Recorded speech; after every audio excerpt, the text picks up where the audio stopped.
What's up, everybody? Happy Wednesday. We're here. We're live for the big 100th show. I can't believe we made it. 100. I'm going to be honest. There was a few times where I was like, nah, let's throw the towel in. Let's give it up. But we're here, and I want to thank you, the fans, you, the friends, you, my family, everybody that is part of this, but most importantly, all the guests that come on the show. And tonight, I'm going to give you 12 guests out of the first 99 episodes. And these people are true special people. And I'm just super excited that they are part of tonight's show. So, without further ado, we're going to get into this. We're going to bring on the first guest. He's waiting patiently. And it is Patrick Allen Stone from, and I'm going to say it, and I'm no bullshit here, straight up, honest to God, truth from the heart. My favorite band of 2022, Budderside. Blow me away every time. Love it. I just keep listening. It's on my Spotify all the freaking time. Can't get enough.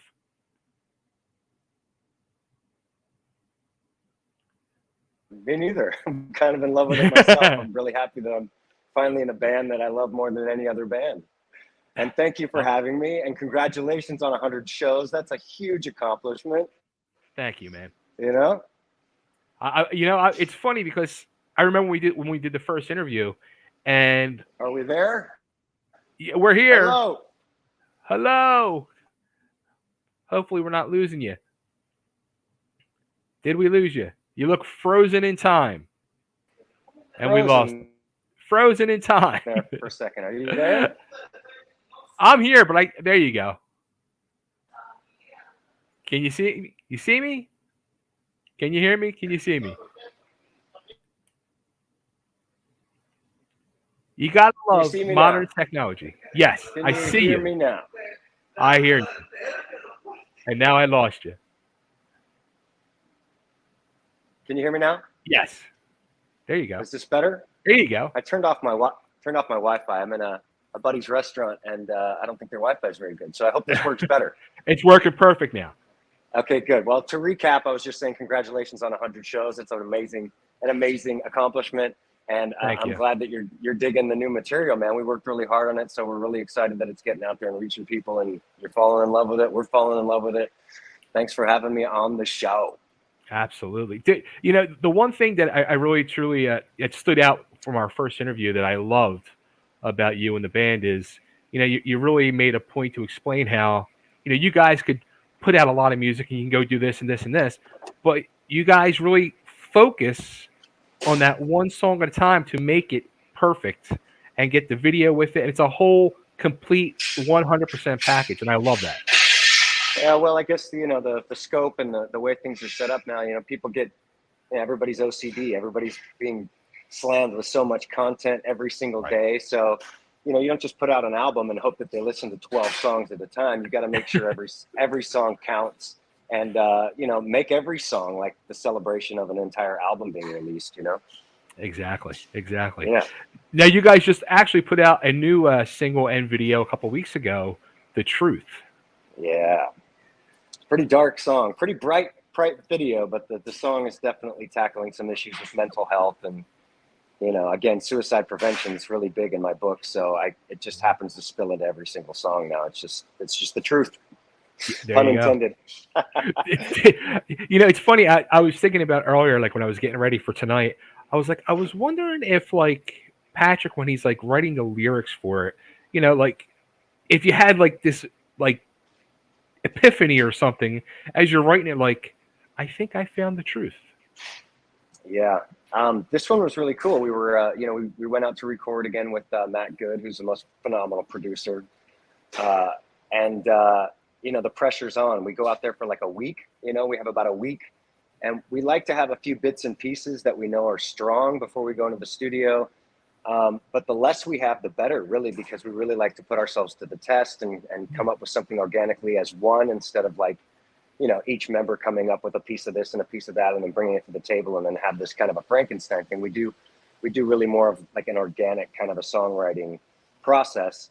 and then Matt gets to get involved too and put his piece in. So it's really a group effort. And this was one of the songs that was just like, I think we had a day left, and basically the music was written, and we walked out of the studio that evening with the track, the music for the track, and I put on the headphones and went home and just started pacing around the place we were staying in, and out came these lyrics. I think it basically wrote itself within 10-15 minutes. Literally, it was one of those kind of songs. That's crazy. So, and you really know you're locking into the truth. Again, if it happens like that. I remember Lemmy used to tell me that Ace of Spades was written like in 10 minutes, and so hopefully this will be one of our Ace of Spades that we're playing till the day we die, because it's a good track. We're really proud of how well it's doing. It's doing really well on a countdown called the Danny Wimmer Presents Countdown. It's a video countdown that happens every Friday.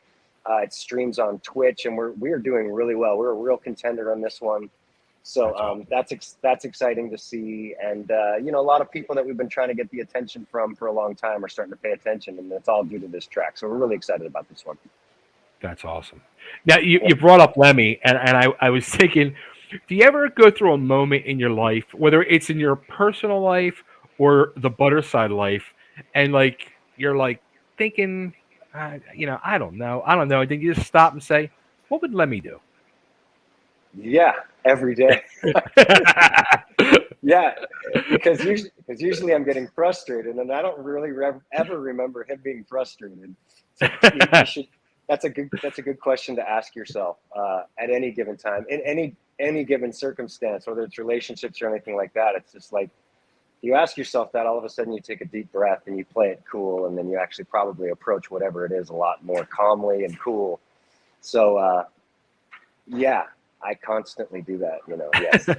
It's a good guide. He's the best guide. Even in death, he's the best guide. I wish he was still around to talk to, but he's still in here. The scary part is people don't even probably realize, because they just think of the Ace of Spades guy. They don't realize how brilliant he truly was. Yeah. That memorial they put up for him at Hellfest this year is just insane. Amazing. Yeah. Yeah. Now, how about you guys with live shows? What's going on there? Well, my boys have been borrowed. They have been, Logan's been out with Diamante opening for Shinedown. So he's been playing for like 15,000 people a night. And I'm glad they're getting some stink on him, though. He's out there, just seeing stuff that we hadn't seen together yet. So hopefully that opens up the windows of his mind and allows us to walk into that atmosphere ourselves. Sam's been out with Dorothy, and currently he's out with Faster Pussycat. So just, legendary bands. They're being borrowed for, but we're all still firing on all cylinders. The whole idea last September, when we started putting out the new music together that we'd written together as one, starting with Voices last September, the idea was to really build up our social structure on social platforms and really get a presence, so that we have more of a fan base and a following all around the world before we go out there and beat our heads against the wall trying to opening for some, lower shelved band. Not that, the bands that we went out with before, we're super grateful for that. But I think it's time that we played on a stage, literally, that's a little bit higher than where we've been. We deserve better, and the new music really, it deserves better. So we're just kind of taking all of this social media stuff very seriously, all of our content very seriously, and we're getting it out there to the right people, and hopefully very soon that will lead to our own tours playing in front of 15,000 people a night, whether it's opening for somebody or whatever else, Absolutely. It's going to happen. Yeah, I know it is. It's absolutely. Happening. It is. Cool. Well, Patrick, dude, thank you so much, not only for being a part of this, but the music, and I can't wait to see what you guys are up to next. Thank you, man. It's all about you, man. Happy 100th episode. That's quite an accomplishment, man. Congratulations, brother. Thanks, man. And we'll talk soon, because I'm sure there'll be new music hitting us very soon as well. Yeah, there is some more coming. Nice. Love it. All right. Thanks for having me. Enjoy the rest Absolutely. of your guests. You too. Take care. Have a great night. Okay. All right. Peace. Bye. All right. There he goes. Patrick Stone, lead singer of the band Budderside. Go check them out. And I'm going to say it again. My favorite band of 2022 since I've interviewed him. Like, can't get enough of them. Check him out. But here goes a guy that was number 99 out of 100. And he's back again. My new friend from the Romantics, Mr. Mike Skill. How are you doing, Mike? I'm doing pretty good, Bay. How are you? Hey, I'm talking to you. How much better can I get? Well, I don't know, but yeah, I'm just in here in Portland, Oregon here, and going back and forth to New York and Detroit, and recently did a show in New York at the New York, what is it called? The New York, it's like the new CBGB's over there. Oh, really? Valley Electric, yeah. Oh, okay. Okay. A few months ago, and getting ready for some stuff coming up in the late summer and fall. But yeah, it's good. Cool. Everything's going well. So, do you have any new music coming out? Well, I just released a single, well, a month back or so, 6 weeks ago, I think it was Midnight Hour, a Wilson Pickett song, my version, and we're kind of working on that, and I'm back in. I'll be back in doing a few more singles coming up. Awesome. Now, how about with the Romantics? Any dates with those live shows? Not right now. Yeah, and I'm just like on all cylinders with this, with my stuff that's coming out. Yeah. Really? Yeah, I'm always there waiting and ready to go. But at this point, I'm really digging what I'm doing. So I'm hyped on that. That's awesome. So it sounds like you're more focused on being a solo artist. Well, I'm in the same state of mind because I was always writing for Romantics, so right. Pretty much the same state of mind. But now it's just working with friends that I like, haven't had the chance to all my life, and for new friends too as well, to do shows and things. Right. Different people here and there, Detroit, and then New York, a different group, Ricky Rat from the Trash Brats in Detroit. And then out here in Portland, I have a few guys I work with. We do a little bit of garagey blues kind of thing, but then I always throw my tunes in and a couple of romantic songs, a few romantic songs. So sure. Yeah. So there was, it was funny after we talked a few weeks ago. One of the questions I did have on the list that I didn't get to, and I'm going to ask you tonight, because I think it was a huge part of the whole Romantics thing, was the hair. Who was responsible for the hair? I mean, that was a huge part of the look. Well, when we first came out, we were looking at Los Angeles, New York, and London, what was going on there. And it was kind of all brewing at the same time. So if you were paying attention to the rock magazines and the fanzines and Greg Shaw at LA, you were seeing a lot of more throwback to 50s or Elvis or Everly Brothers kind of Buddy Holly, kind of that look, that whole rock and roll look, early rock and roll look. And like with the Clash were the same thing, slick back hair. Yeah. And then it just got really raw, spiky, punky kind of New York. I'd say New York and London hair. And with us, we just cropped it really short. And I still have pretty thick hair, So and you got thicker hair than me. Yeah, it's still pretty. It's good. I mean, it's real. But as we went from bigger stages, the hair got a little more expressive. And the look too, because we were originally wearing resale shop clothes on stage live in Detroit, all the clubs around the East Coast, and as time went on, we had someone making our clothes. So we had some leather things made, and then we had some snakeskin things made. And but it's all because the stages got bigger. You got more flamboyant, more right. You have to move around the stage more. You have to everything gets bigger. So yeah, and the sound gets it changes the sound in a way too. Your sound, the way you play, the way you attack your instruments. So everything gets louder and. People don't realize there's like a whole science that goes into everything. Yeah, it's kind of a natural progression because you're going from little stages where people are right on you, and then you're going to this, you're far away, and you got to like mega expose this your personality. So right, and we learned a lot. I mean, when you're opening for like Cheap Trick and the Kinks and Jay Giles, we play open for Jay Giles, and at the time one of the top bands, top live bands in the country in the world. You had to have your shit together, yourself together. Yeah. You know. Yeah. And so we learned from watching them, using a crowd, working with a crowd, and just when you get bigger stages, you learn how to develop your show. So we went from small clubs to medium theaters and right into big stages. Yeah, because wasn't your guys' like first true show? Like, wasn't it a stadium show? Who was it? Yeah, Jay Giles, the third show. The third show. Third show was at the Pontiac Silverdome in the suburbs of Detroit.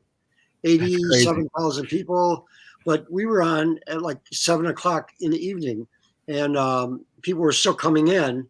Right. And so there was about 5,000, 6,000, 7,000 people, but the biggest crowd we ever played for. So, wow. And we went from like a club for two, where there's 87 people. Well, we went from a club with about 100, 150 people, 2 shows in about 2 months' time, and then we went about 3 months later to the Silverdome in Detroit. Yeah, that's amazing. It was Steve Miller, Jay Giles, and Peter Frampton. Wow. Who I saw recently at the NAMM show in Los Angeles. Yeah, I went up to him and talked to him. I go, yeah, Mike Steele, Romantics. We did shows, and his eyes kind of, okay. He was speaking to someone. I kind of interrupted him, but it was so crowded and everything. So yeah, it was a thing. Really cool. That's cool. So, Mike, I want to thank you so much for being part of this. Again, you were number 99, and we had such a great long conversation. I had so much fun. So right away when I started going through the list, I saw 99. I'm like, I got to ask Mike to be part of this. Well, thanks a lot. I appreciate it. It's really fun. It's a lot of fun. So are you, for some reason, I like picture you like the type of guy that's always like fiddling around and writing stuff. Yeah, exactly. I have books right around me here on pages of lyrics and song notes and stuff like that. Yeah, so I have a bunch of stuff in my head and on tape and on the phone. So all the song titles are on here. So how did we do it before the phone? Is the question. Cassette recorder. That's right. And then tried to remember it too. Just remembering. So sometimes the mistakes that you make not remembering become the song. Right. Mistakes within an idea. So absolutely. Yeah. So it's work, and it's backing off, and it's staying aware and in shape with the ideas. It's and it's fun. If I'm working off a drummer, I can usually come up with something, just like that. Sure. Yeah. Sure. Yeah. Well, Mike, I want to thank you so much for being a part of this. Where should we tell everybody to go to check out your music? MikeSkill.com. MikeSkill.com and all the streaming sites, all the music on Mike Skill, Mike Skill. Nice.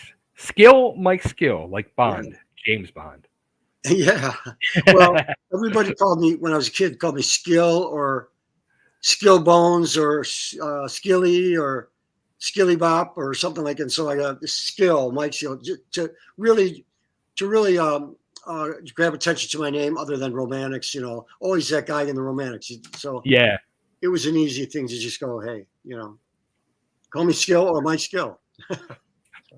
Well, Skill, thank you so much for being part of this. Thank you so much for the music. And let's talk some more when the next song comes out.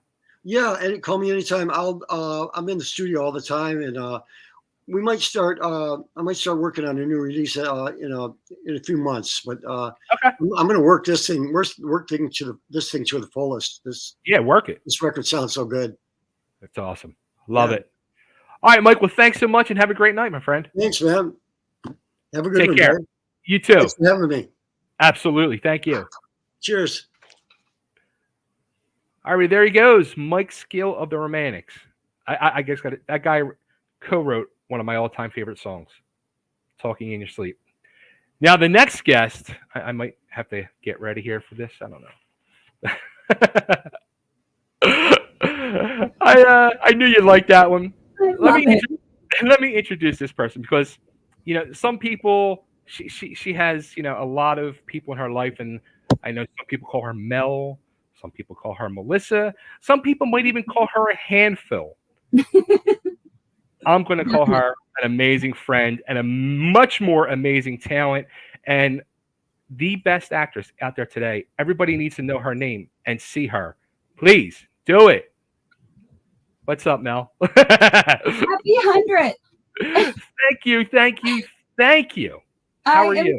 I am so excited for you. I want you to know that, talking with you is like talking to a friend over coffee, and you just make your guests so relaxed, and I'm so grateful for you.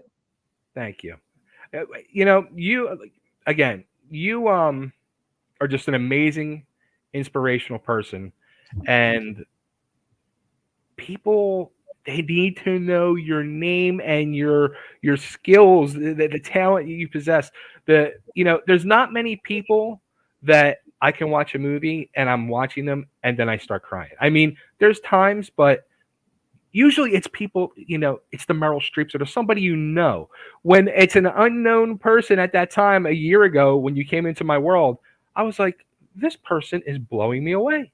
Oh, and that's beautiful. Those are beautiful words. I mean, as an actor, bringing emotion to your audience, that's the goal, right? I mean, you want to make somebody feel something, whether it's laughter or tears or, whatever it is. That's our goal. And so to hear you say that just warms my heart like you wouldn't believe.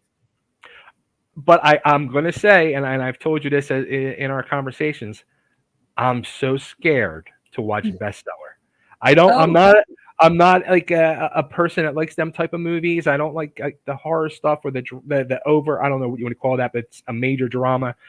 I don't do good with those movies. And then knowing, because it's somebody I know now, going through that, no. Well, let's talk about that for a second. You have to watch it. So Bestseller released on the 31st of May, so it's now available. And it's a little hair-raising, a little creepy. It's about a literary agent from Chicago who is stalked and hunted by a disgruntled writer. So, it was such a great film. The beauty of Michigan was captured in that movie. It was really, really well done. I have to have you watch it. You have to watch it. You're going to kill me. On top of that, I just wrapped a film called Break. It's spelled Braek. Okay. And you want to talk about scary. Okay. So, all right. I got to ask this because I was really thinking about this. And I think you even said in a message too, like you were getting all into the role and prepping for it. And I'm thinking to myself, you always hear about these actors and actresses that are getting into the role and prepping for it. How do you prep for a role that is where you're going to be tortured and stalked? What's the preparation for that?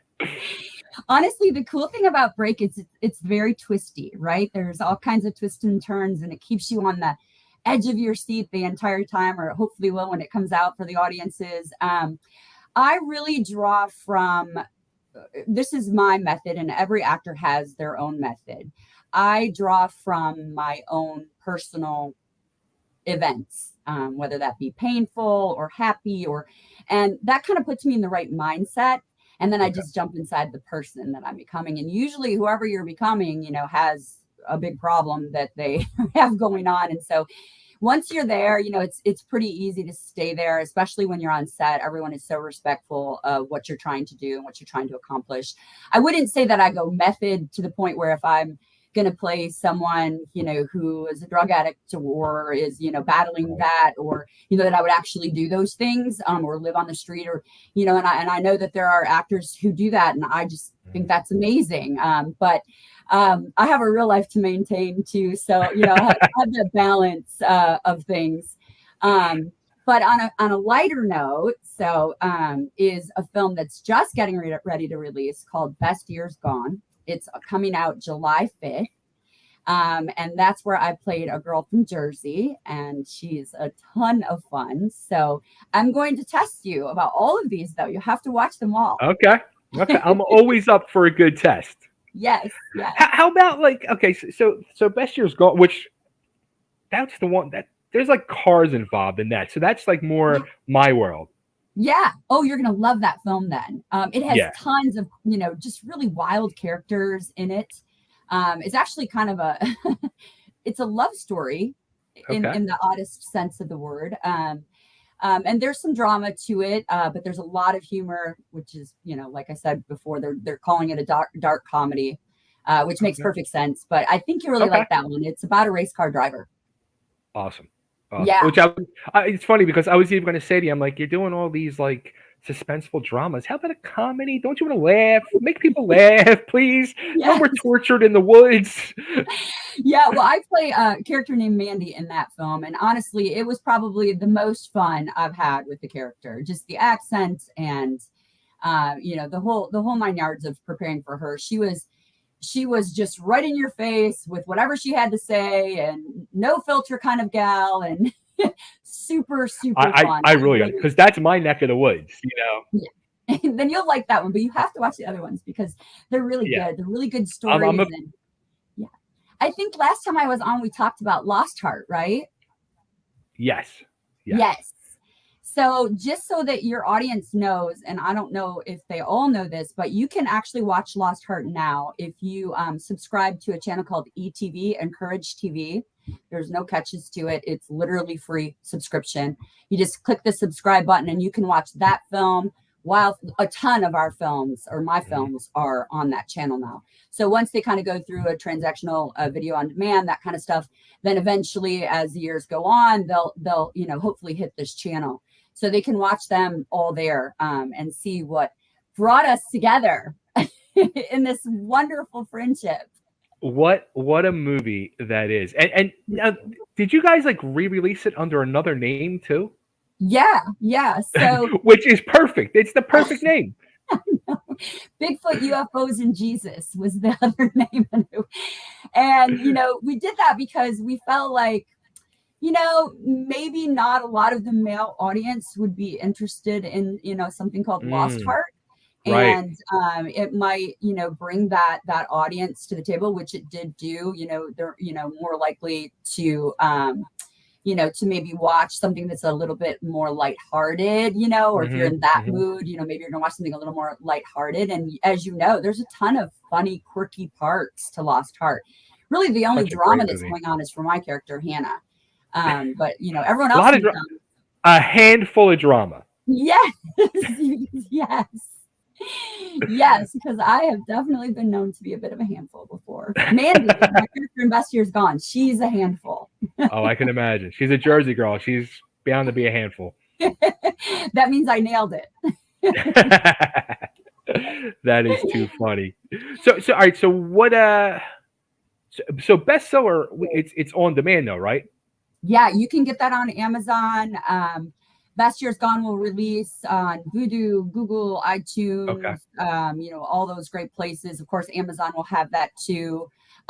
Break, I'm not sure where that's going to be released yet because it's not finished. They are in John Fallon, who's the director, is in editing. And like we're talking, he is incredible. He's been editing since we wrapped that film. So that's supposedly coming out in the fall, which is really quick. Really quick for film to turn around that fast. Usually it's about a year in post. I have a lot with sound design and score, and but they've been working so hard and really getting after it, and they really want to release that one soon. So I'm so excited to see the final product for that, because that was just such a great experience, top to bottom, cast, crew, all the people I co-starred with in that, and all of the crew were just outstanding. And it was shot in the Poconos. I'd never been to the Poconos. So if you have never been to the Poconos, you have to go. It's like really such a beautiful place. I used to live like 2 hours from there. Oh my word. So exactly. Mm-hmm. Yes. Yeah. Well, it's absolutely incredible. And that whole experience was wonderful. We stayed in 2 homes right on the set, 2 separate homes, actor homes. And so we all got really close. When you live with other people, you get really close. You find out who's a handful. But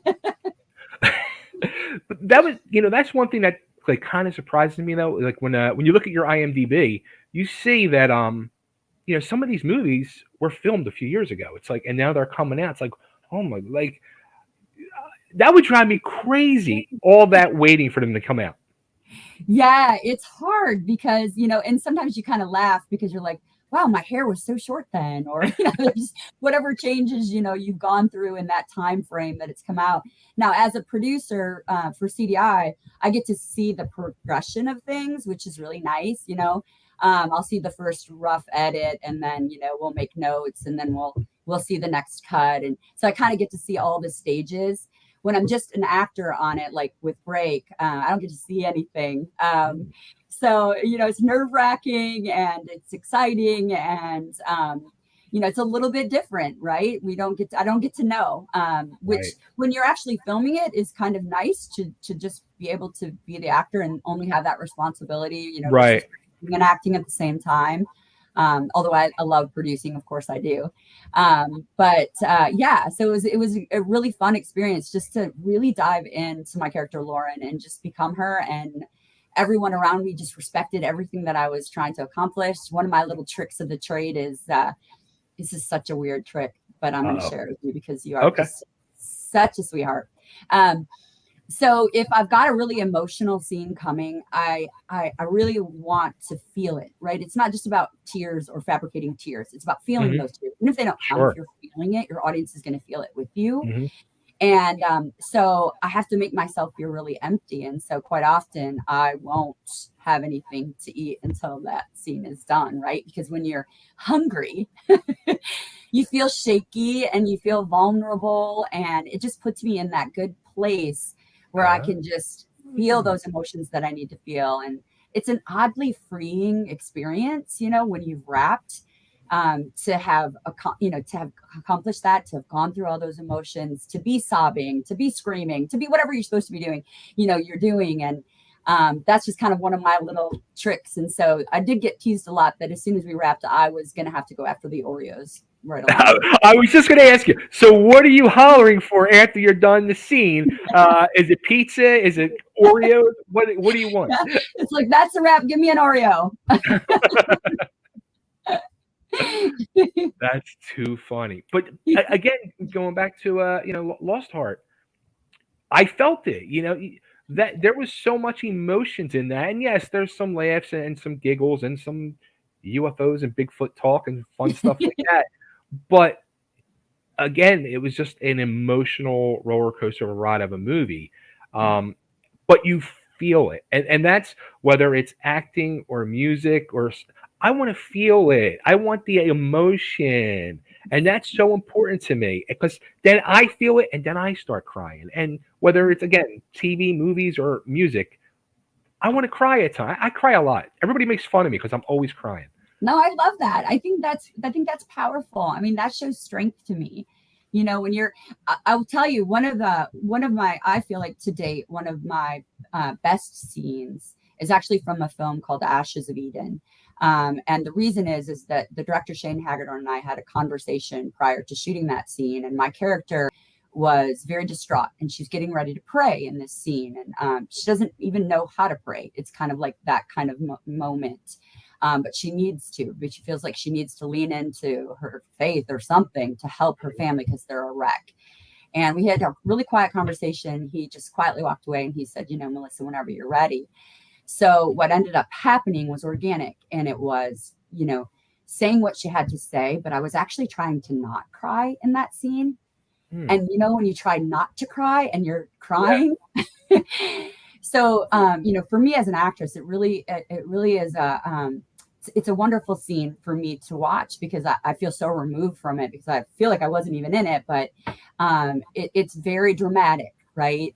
When you try not to cry and you actually can't stop yourself from crying, It's a really powerful moment.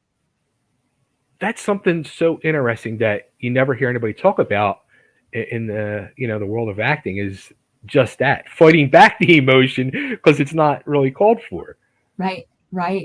And you've nailed the scene when they yell cut and you're so both my sons play football, right? They're both big football guys, and they're always like, I can't believe, I don't know how you do that. And I said, it's a hyper focus. It's like anything else that you put your mind to. You're so hyper focused in what you're doing. In this case, you're so hyper focused in becoming that person and feeling what they feel and having their world surround you and becoming them, that when they say cut, it's almost like you come out of that focus, right? And you're hoping that, they got everything. If you've got a great director and, then you've got that trust there and, he's, or she's got what they need. And so for me, it's a really, really hyper intense focus. And that's really important, I think, when you're becoming someone else. And when you're becoming someone else, it's therapy, like I get to leave me for a bit and I get sick of me. Come on, stop that. I don't believe that.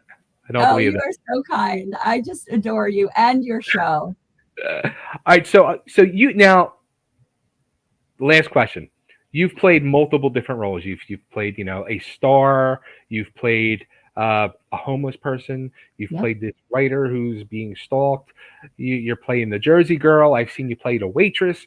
You played the Virgin Mary. I mean, what an honor that was. Right. Like, how do you get ready for that? I mean, that's probably the most intimidating role to play. Do it was because everyone has an expectation, right? Everyone has a preconceived idea of her. And so I actually played that role and I tapped into me being a mother. And the way that I looked at it was what's happening in front of her is the most horrible thing that a mother could ever witness, right? The crucifixion is the most horrible thing but if you let your child know how painful the pain that you're feeling by breaking apart and sobbing and, like, let's say your child just got hurt. If you break apart at that moment, that's going to do what? That's going to make them more upset. Now, obviously he's, going through the worst thing that any human could ever have endured. But for me, when I played Mary and I had to witness that, I thought she wouldn't be able to help, not having tears, right? That emotion's gonna be there. But also she had to show some inner strength to let him know that she believed him. She believed what he said. She knew that this was happening for a reason. And in the end, it was going to be okay. And if she just completely came unglued, then that would say that she didn't trust his word. And they all, we all needed to trust his word. So that was really kind of what I went forward in that particular scene with in mind. If this is happening, how do I want my son to see me see this? It's interesting. Very, very interesting. I love hearing all these little things. I want to talk more. So much more. We got to talk. All right, so I'm going to force myself to torture myself and watch you get tortured in this movie. Thank you. I'm not going to be happy. You never know, though. You never know what could happen. Maybe my character's a little stronger. I get, like, things like that, like, I get angry and I get nutso, like, because then I want to go and protect and save. I don't, I get, so when it's now somebody I know, it's going to be rough. It's going to be rough. Well, I thank you for making that sacrifice for Bestseller and for Break when it comes out, and definitely Best Year's Gone. Like, you absolutely have to see that film. Yeah, you're going to love it. Well, Mel, thank you so much for everything, most of all for being a friend. And where should we send everybody to see the movies again? Where's the best place? Amazon's always a great place because everyone knows it. It's very familiar. And then the films will fall in other places. There's Vudu, there's iTunes, Google Play. So there's definitely, my suggestion is go on my IMDb page, look up whatever film that you're interested in and Google that title, and it'll probably show you all the places where you can see it. And before you let me go, I just have to say, really and truly, what an honor it is to be invited on your show for the 100th episode. I think you are fantastic at what you do, and I am so truly grateful for your friendship too. Thank you. You're the best. You are. I'll talk soon, I'm sure. Okay, sounds good. Bye-bye. Bye. All right, everybody, go check her out. Check out her IMDb. Check out her movies. And if you could sit through bestseller, tell me how to do it. All right, Mel, I'll talk to you soon. Sounds good. Bye-bye. Bye. All right, everybody. Wow, here we go. I got to really get riled up and ready for this one because I know the next guest, he's never tame, he's never quiet, and he's always ready for a good freaking time. That laugh, you knew it was going to be a nightmare every time. Congratulations, brother. 100 episodes. My boy. What's up? How are you, pal? I miss you. I miss you, man. Look at you. You got the shirt. Hey, baby. Check it out. New Red Friday shirt. Yeah, baby. We're having fun, man. You got. When are you coming out here? I thought you're coming out. You missed launch parties. I got another one coming up on the 9th at the Moon Valley Grill, Phoenix. Let me tell you about some freaking popping corks we're going to do that day, pal. What are you doing? Come on. Let's go. I'm always ready to pop some corks. You need to go on the road. Now, you need to make an episode, one in every state across the nation, and Absolutely. We'll pop corks. We'll have just, I don't know if your girlfriend's into it, so we got to work this sort of thing out, okay? We might have been known to pop one too many corks too often. That's my boy.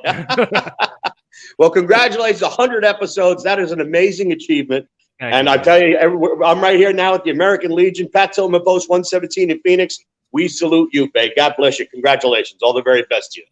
Thank you. I was going to say, are you at the Post now? Look at you. I am at the Post right now. Dude, actually, I'm trying to cover two things at once. When you said I need you around 8:40, I'm like, uh-oh. Because at 9 o'clock, we're doing a special ceremony.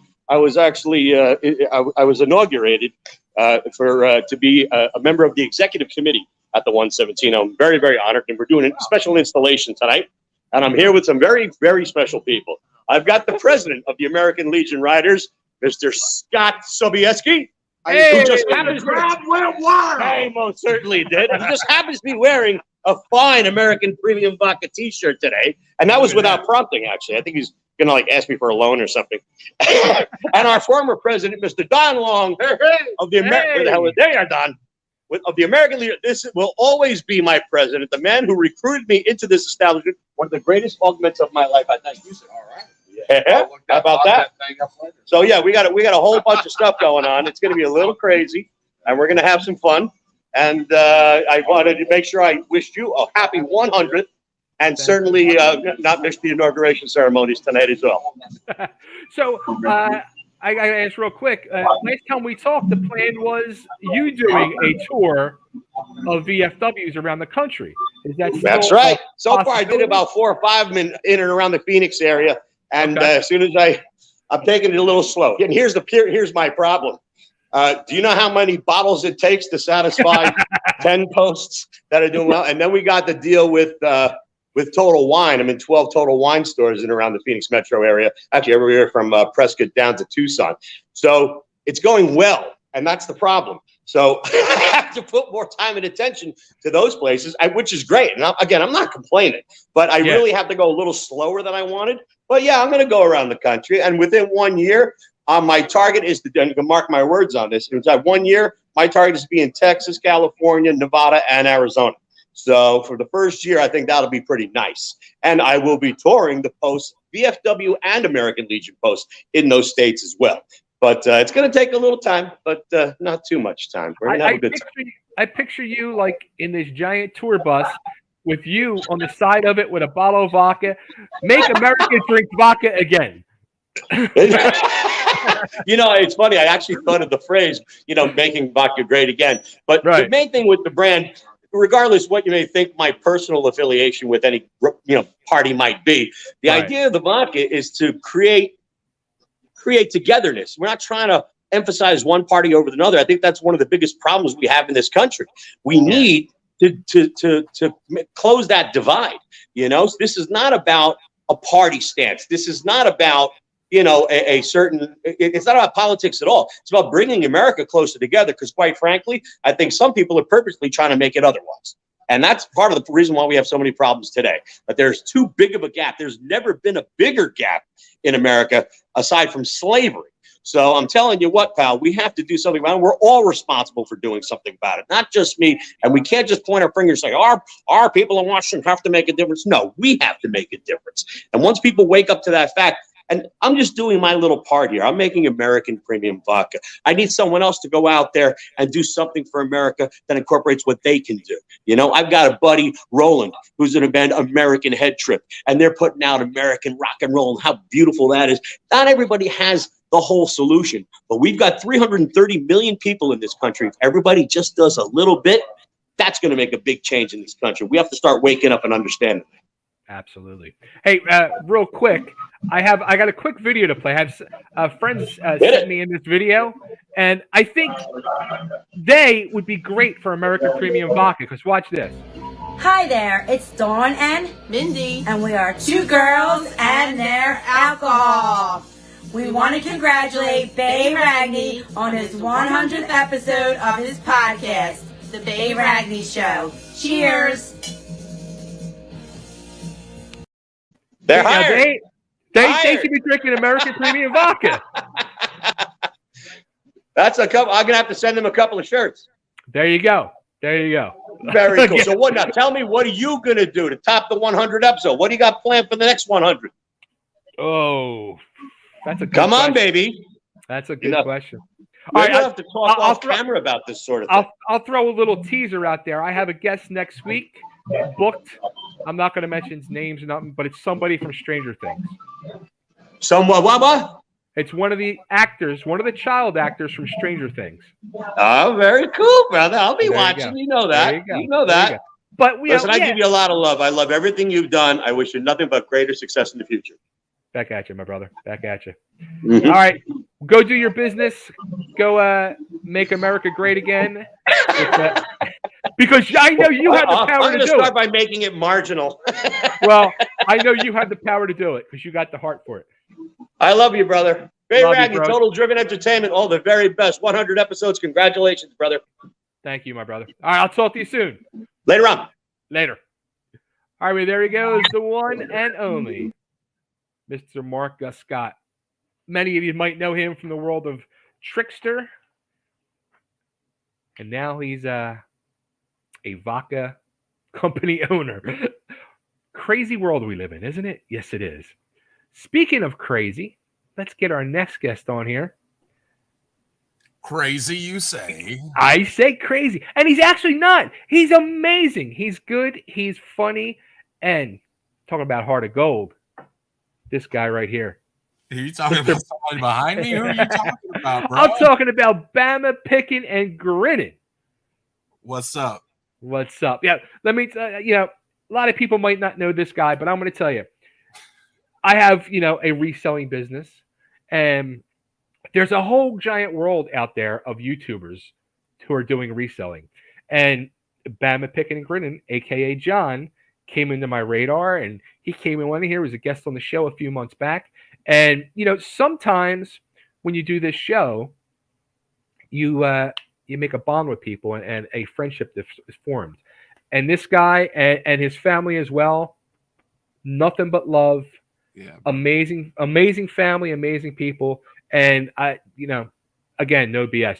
Truly blessed to know you guys and have you in my life now. And I'm honored. Man, the feeling is mutual. We love you, bro, and so proud of you, guy. I'm telling you, man, 100 episodes. You're looking good for 100, baby.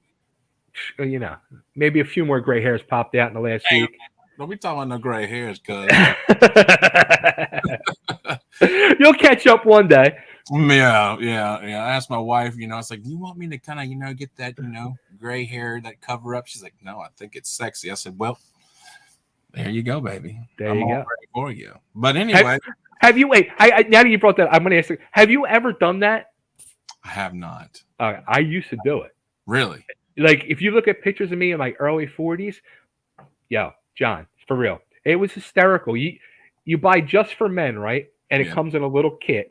And you take the little plastic cover thing that the package comes in, and you squirt the stuff out, and you're mixing the dye, and then you're painting in the mirror your face, and then you gotta wait. I'm like, I did that for a couple years, and finally I said, "What the hell am I doing?" And I stopped. Well, it looks good on you, baby. Yeah. No, I can't do that, man. Whatever it is, it is. And if I had a thinner face and I was a buffer guy, I probably wouldn't even have it. But, I'm trying to cover up all the chins. So that's why it's getting longer, because more chins are coming. Hey, there you go. Life goals. Man, I'm telling you, man, it looks like you had some great guests on here. I'm honored to be a part of the group, man. Thank you for even inviting me, bro. Dude, again, when I went through I start scrolling back through my list of my first 99 guests. I was like, John. I sat here, I put a big list together, and I was like, John. That's an honor, man. But I'm going to tell you, if I don't see Coco soon, I'm not going to come see you anymore. We're not going to visit. Next time I come, she has to be there. I'm not coming. She's at. She worked today. She worked the day shift today, and I went to go pick her up, and they said, "Can you stay?" And I was like, I just looked at her. I'm like, really? She's like, "Can I stay?" I'm like, well, I'm doing my show, so I'll be back later to pick you up. And here I am. Please tell her and send her our love, and look forward to seeing her, man. So, what have you learned over 100 episodes? What have you learned? I learned that I do truly have fun doing this show. Touche. That's good. That's what I learned. I don't know if I learned much more. I learned a lot. I learned stuff about all the guests, but about myself, yeah, Well, you love it. You have fun doing it. Exactly. So that's the bottom line. Do you love it as much as you do thrifting? I'll tell you something. Guess where I was at 2:30 today? I know it's addictive, right? It is flat addictive. Actually, I just did a show about 30 minutes ago, got through doing that, and I came up here and started watching yours, waiting to get on here, talking about inflation in the market and how it's affecting, so we got a little serious there for a minute, more business side of it. But I just love getting out here, finding great deals, and I'm glad that you're a part of the family of doing that, man. I've just had a great time just chatting with you, hanging out behind the scenes, listing stuff, right? Some people who watch that was fun. Might not know that side of you like I do, but don't knock it till you try it. I got again, like there is this whole world going on of like this reselling world, and on Friday night I'm sitting here and I'm listing stuff on eBay, and I get a message from John. Hey, what are you doing? I'm like, listing. He's like, you want to do a little private listing thing? I said, and he sends me the link. I'm like, let me put a shirt on. He's like, please. Like, I'm sitting here in my zone, like, relax. We didn't want to be in that zone, bro. Just no, we're not there yet. But yeah, we like hung out doing this, what we're doing now. But we were like, doing our work, listing on eBay. Yeah, making some money. Absolutely. Sales been good, man. I got to say. Awesome, bro. I've been having a lot of ding-ching, cha-ching, cha-ching. So. Well, that makes it even more fun when you have the sales going on, right? Yes, sir. Yes, that sir. Means you have more money to go spend. Yeah. I'm still in listing prison, so right. I can't go buy until I sell or list this stuff to sell. But listen to this. I had another local reseller come by, and I was like, I'm getting a bunch of this gone tonight. So I took a whole pile of it and said, make me an offer. And I had a figure in mind, and he made me the offer. It was right on the money. I said, take it all. Get rid of it. So I think I took 2 days off of my sentence, bro. For real. Will you be out this weekend at Garage Sale?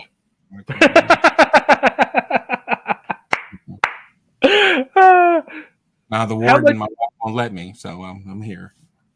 How much more you got to list? A lot still, or? Jesus, bro. I bought more while she was gone. Oh, okay. She was out of town, right? And I was like, oh my God, there's an auction going on. Oops, I won, and I bought 6 lots, and yeah. So I just keep digging myself into a hole, man, bro. But I have fun doing it. Well, hey, at least you didn't buy. Yeah, at least you didn't buy a storage unit, though. No. Hey, look who it is. He just got here. Here you go. He's his 100th episode. You want to congratulate him? Congratulations. Yo, there. Look at this. Man, don't come in here and act like you got a deep voice. Congratulations. Yeah. Come on, man. It's the all-star pitcher. Yeah. Where? Hey, what hat you got on there, bro? What hat do you mean? Yeah. I should have worn mine. I meant to wear mine. Yeah, I'll tell you what. I haven't worn the hat yet because it's like, I'm like, it's too nice. I don't want to dirty it.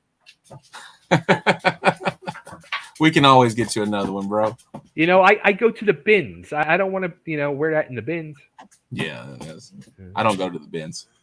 And I went there today. Did you? I bet you did. You're addicted to the bins. I bought 24 hats for $13. That Cincinnati hat you got, has it sold yet? Not yet. It is now. All right, we'll talk.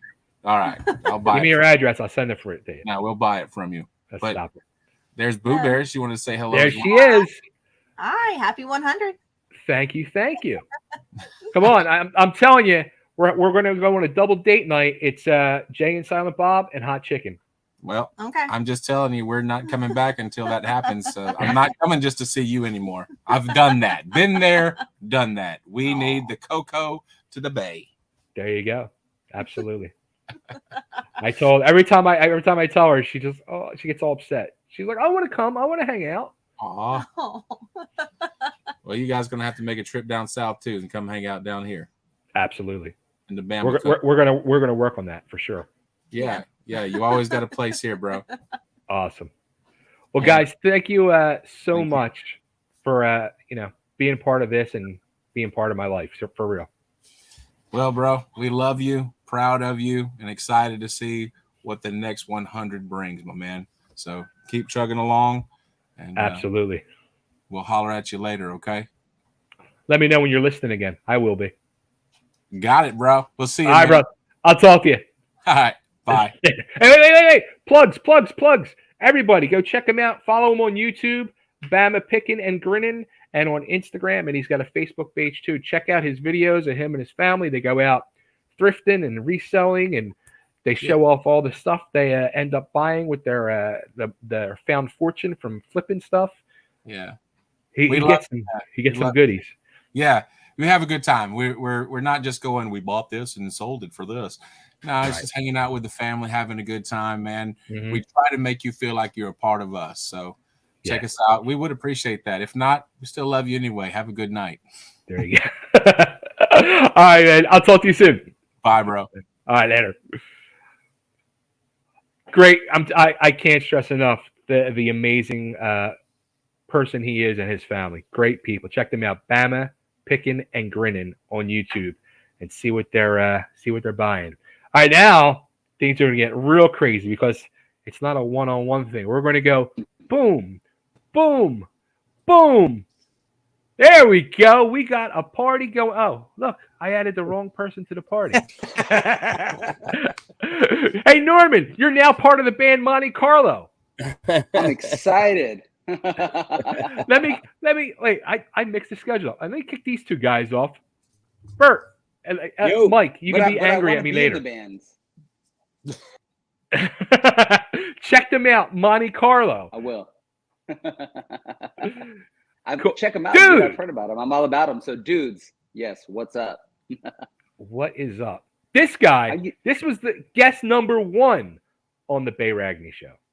Yes, and it was an honor, man. Like, I remember how we first met, and I was like, in the middle of an interview that you and I had, 2-3 years back, maybe. I was like, dude, it was longer than that. I was like, is it me? Or were you one of the Dudley boys? And in an interview that was supposed to be about my single coming out, it turned into me quizzing you on your life as one of the Dudley boys, ECW, all that kind of stuff. And we became instant friends, man, like talking about wrestling, everything that we loved about wrestling. And I was like, yeah, forget my music, man. Let's talk about you. So, Bay, congratulations, 100 episodes, bro. Dude. From my girl and I. Thank you so much. Dude, I miss you, first of all. I miss you too, man. I miss you too, bro. I love when I get those occasional emails from you just saying, yo. I come out of nowhere, right? You do. You do. Like all of a sudden, it's like, Norman, where the hell's he been? You know, I lurk in the shadows these days. You know, I like to keep it interesting. You know, keep out of trouble for one. It keeps you good, keeps the wrinkles away. Concentrating always number one on being super dad. And music. You stay creative, and when the time is right, you do things. I've been lucky to have some different sort of things outside of the music industry to concentrate on now that involve ropes, hint, hint, wink, wink. So I figure, hey, if I can try my hand at that, you know how I feel about that. So I've been really focused on that as well. Yeah. And when you've been in music for so long, it's kind of cool to also be behind it for a while. At some point you have to realize, like, hey man, you can only be in the front for so long. And sometimes, let's use a sports analogy, right? You can be on the court, and maybe it's sometimes cool to be on the sideline and help everyone else try to start doing their time on the court, and I really enjoy that aspect as well. So like, that's what I've been around. But yeah, ropes, look out for it. I'm going to need your support on that one when the time is right.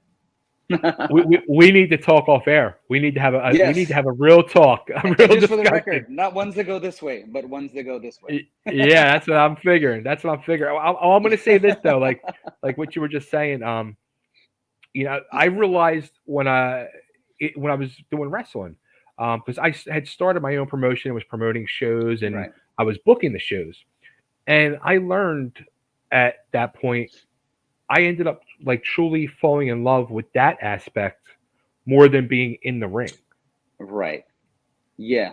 And that's kind of where I've come to as well, where it's like, I started so young, man. I mean, 12 years old, like professionally doing it, by 16 hitting the road, 17 getting record deals. You fast forward 20 years and you're like, what is there to do, there's always more to do, but things happen. You become a parent, like you get into committed relationships, as you go through a divorce, and then you get into the right kind of relationships, and things start to make sense here, and you realize where the priorities are, and you're like, I can take the experience that I have, and you want to do it right, and you're like, I think it's time to stop here and do this, because there's a whole lot of experience, not to say that you won't go out and play shows and do things anymore, but I was just having this conversation with my girl today, where it's like, sometimes you got to make room for the others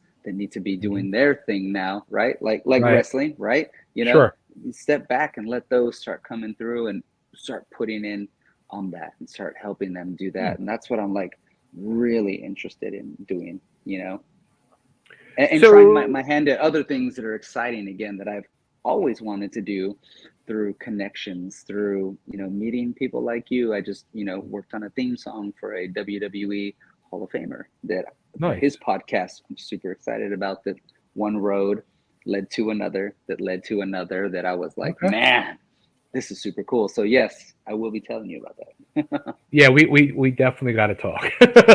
For sure. So As Strange as Angels, what's the status of that? Staying creative all the time. I'll keep pumping that music out forever. But the cool part about that is, when I started music, there was no intention other than love of music. I fell in love with music when I was 5 years old, and you see Kiss on stage and Gene Simmons spitting, but all the cliche trappings of it, money, girls, all those types of fame. You don't see that when you're 5, and you get wrapped up in that. And I got wrapped up in that, and getting wrapped up in that, I made a lot of dumb decisions along the way, but it's like, when you can step back from it and chop that all off, it's like, I want to release that music and go back to that integrity side. So when the time is right and there's the music that needs to come out, I'll release the music for the sake of releasing the music, but I don't need that anymore. I don't need anything else that comes along with it other than just doing the music, man. And that's a really comforting place to be, and a feeling to have. That's cool. That's like a true coming of age, realizing things in life. It took a long time to get there, definitely, I probably, hit that point, and you want to say that maturity with some of that, probably 15 years way too late. For sure. You know, maybe one day I'll hit that maturity. It might not be too soon. I Who fought knows? against it, right? Yeah, I definitely didn't push for it. Yeah, right. I don't think many of us do. You know, no. I at one point I did, but then years later I realized like it was the wrong move to try to push for it because you're not ready for it, and you put yourself in bad situations. Yeah, well, we know about that. Yeah, exactly. It's exactly what happened. Yeah, yeah, for sure. So now, you're helping other artists because you've sent me some artists as guests on the show. So that's what you mean by working behind the scenes and helping others, though. Yeah, no. Now I'm definitely into like helping develop in different ways, like through management, through radio, through helping them to, the new. In doing it from being signed to record labels into seeing the new music industry, seeing how the models like changed. I've just been able to experience it on so many different levels that now it's like, man, there's so much to help artists of any stage in their career, like even if they've been doing it for 15, 20 years, like it changes so fast. And I'm nerdy like that. I like keeping up with it. I like keeping up with the business side. I've always loved the business. I love business. I love office supplies. Like I love making Google Docs. I love that feeling of like, so when you're creative, right? Like it's hard to set a tangible milestone, for example, that we can reach. With business, it's a little bit different. So, hey, we want to get here on our artist roadmap. We want to get here. We want to get here. We want to take this exit. We want to get here and here and here, right? I enjoy that. And on a producer side as well, we need this type of song. We need this song. We need this song. I always loved recording and producing and songwriting. I feel like there's a goal and we want to try and reach it. And when you are the artist and you're in it, I feel like you have a different mindset where you're just reaching everywhere, because you're just trying to get somewhere. So you'll do whatever it takes and you'll just grasp it straight. That's cool. Yeah. We needed, this person's going to help us. This person's going to help us. This is the way to do it. But when you're on the behind the curtain, really trying to help someone, I just feel like you have a different viewpoint. Like you're actually at the steering wheel with a much clearer view of like, hey, this is where we want to go. These are the directions in our GPS. Let's drive there. And it's really satisfying when you can help someone else get there. So that's kind of where I'm at now. So are you saying in a nutshell, you get more excited now if you go to Staples over Guitar Center? Sometimes, yes, actually. I do. And having my business brain on much more because I can use the creative side going into the business. So it's really, really cool. And one ignites the other. And I've always known that, but I guess, younger years, you're still more into like, but we got to be on stage and we got to be doing our things. And you get older and you experience more and you realize, I don't know, kind of think that the business side helps ignite the creative and back and forth. And again, it just takes time to get there. But I realize, I really love business side of it. I really love producing. I really love songwriting. And I really love helping others get there, because when you are the artist, you also realize you can't spend time doing the both. So I can work on multiple, because my brain and my head are always going like I can work on a couple different things. When it's your own thing, you also get so much self-absorbed that you can't do, and you can only do yourself, right? So I enjoy that aspect as well, of being able to do a bunch of different ones. Cool. Well, dude, seriously, give me a call over the next couple of days. Let's sit down and have a conversation. I'm dying to know what you're up to. I think I have an idea. That's why I've been working. I think, we need to have a talk. We will, man. And congratulations to you, man. Like you've always been there for me. You've supported everything I've done from the moment we had our first interview. Dude, we struck it. We became friends. We talked music. We talked wrestling, dude. And we went through personal life things together, almost parallel timing. So from a business side, we clicked. From a personal side, we clicked, and that will forever remain huge with me, man. So I'm just so glad. You deserve nothing but great stuff all the time. We both took huge chances at the same time in our personal lives. So, dude, nothing but love for you all the time. You too, man. From my girl Sarah, from my boy Dexter, you know, man, from our family, dude, to yours, dude. Congratulations, Thank 100. I'm honored to be number 1, dude, and we're always cheering for you, brother. Much love, man. Awesome. Much love to you, man. Tell everybody I was asking for him, and yeah, call me over the next couple of days. Let's talk. I will. He's gonna be in the ring too, dude. I love it. I love it. All right, brother. You be good, man. You too. I'll talk to you soon. All right, you got it, brother. Be good, man. Bye. Bye-bye. All right, there he goes. Norman Matthew from As Strange as Angels. Dude, seriously, everybody's got to check them out. I was going back listening to their tunes today, man. Such amazing tunes. Yeah. I hope he puts some more music out, but I get it. He wants to do that behind the scenes stuff. I get it. But these guys, now we're going to have the true 3 they're supposed to be on. 1, 2, 3. Triple fine tonight.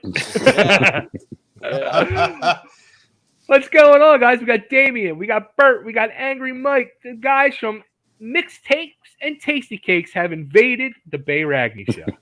What's up, Bay? You don't bring me no fucking Congratulations. I don't get no bowls of gravy from South Philly. The fuck, cuz? What are you doing? Hey, man, hook us up with Norm. We'll sing all you want. Norman sounds like fun, man. Sounds like he's got it going on. He's a great guy, man. Great guy. He's down in Texas. Actually, I find it hard to be angry after that inspirational chat right there, man. He's no more angry Mike. He's happy Mike. Happy Mike. Melancholy Mike. Mellow Mike. Mellow Mike. He must have smoked. Oh man! So what's going on with you guys? Where's the party at? I mean, so first off, let's talk about the podcast. What's you guys have the most fun topics? You guys do it different. You guys come up with these crazy topics each week, and then you throw them out there. You do stuff. We've had some fun a couple times together, but yeah. What's the crazy topic for this week? Music scenes. Yeah. Music scenes like Seattle, Sunset Strip. We're going to talk about the British invasion, sound of Philly, stuff like that. Ooh.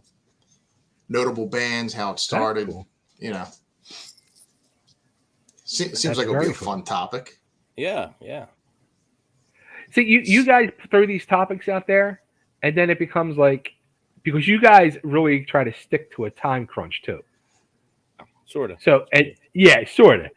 So, how are you going to squeeze all that stuff in that say hour time limit? I don't know. I mean, it might be an hour and a half. Who knows? Yeah, Damian came up with the idea this week, and it was like, and he just kept fucking rolling on. I'm like, man, maybe we should only do 2 or 3. Nah, we could get it all in. I'm like, okay. But you know what? Because when I was talking to Bert about it the other day, he said he was mentioning, maybe like 3 or 4, and then as I'm rattling them off, they're like more coming to my head. Like you can't forget about, like, you got to do like the CBGB scene in the 70s. There's so many that you have to talk about. The thrash, the Bay Area thrash scene. There's so we're going to, we don't have to spend a lot of time. We get super in depth with the stuff. But you mentioned it. Name a few bands. Yeah, name a few bands. A few little factoids. I'm sure Mike will come up with some off the wall stuff. Maybe like I'm winging this one. Man. I'm just gonna wing it. The prog rock scene of Portland, Oregon, or something. Bay, so I was thinking about it since we were coming on to the show, and a couple weeks ago, Hers put out, and we always talk food. Hers put out these 3 new chip things, right? So they came out with kind of like Philly style, which is like ketchup, spice, and all this other shit in it. Then they came out with this long hot one with cheddar. Hold on. That's what I want to know about. The long hots, I had them. Yeah, I had my second bag today. They're pretty good. I haven't had. The last one was the Cheese Whiz ones, and guess what? They're all good, but I don't know how great they are. Mike's got them right now. How about that? Long hots. There you go. Well, Mike, you got to. Now, are they hot? Nah, it's a little not really. Slight spice, but it's long hots and sharp provolone. So they're all good. That's what this is, man. Long hots and sharp provolone. Oh, killing me. We got to send them. Killing me.